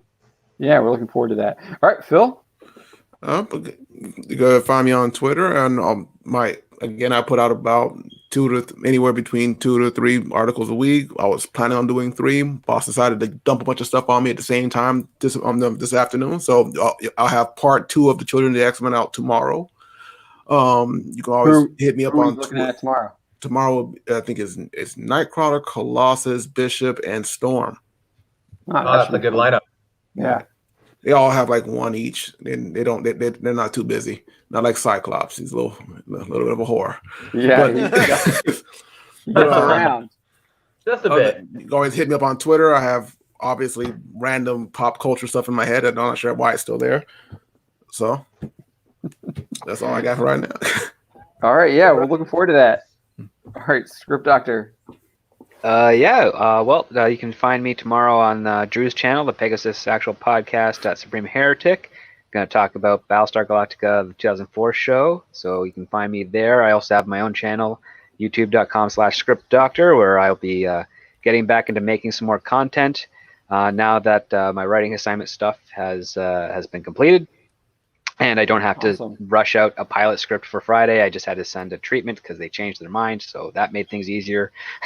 So you're going to get back to Batwoman? Yeah, I'm going to get back to Batwoman, start catching up and crying. Yeah, Hush is going to show up on Sunday, apparently. Wait, God. The show's still going? Yeah. They already introduced that character, Tommy Elliott, within the first 6 episodes. So they're bringing him back Hush, again. Though, now. Okay. So Batwoman advantages Hush and everything. Oh, yeah. God. Isn't Hush Bruce Wayne? No, Tommy Elliott. Elliott. I thought Buster was Bruce. Okay. No, You didn't- well, that's Well, he the thing might with be, Jeff who Loeb. knows? He's You didn't- kind of weird with his stories. Who knows? Maybe in Batwoman it is Bruce Wayne.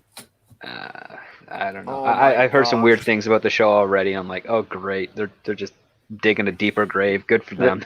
They're posting their worst television ratings ever, where TV ratings are like up 20% in like multiple markets. Yeah, I read your article. They're down to like 647. Yeah. Yeah. Oh, God.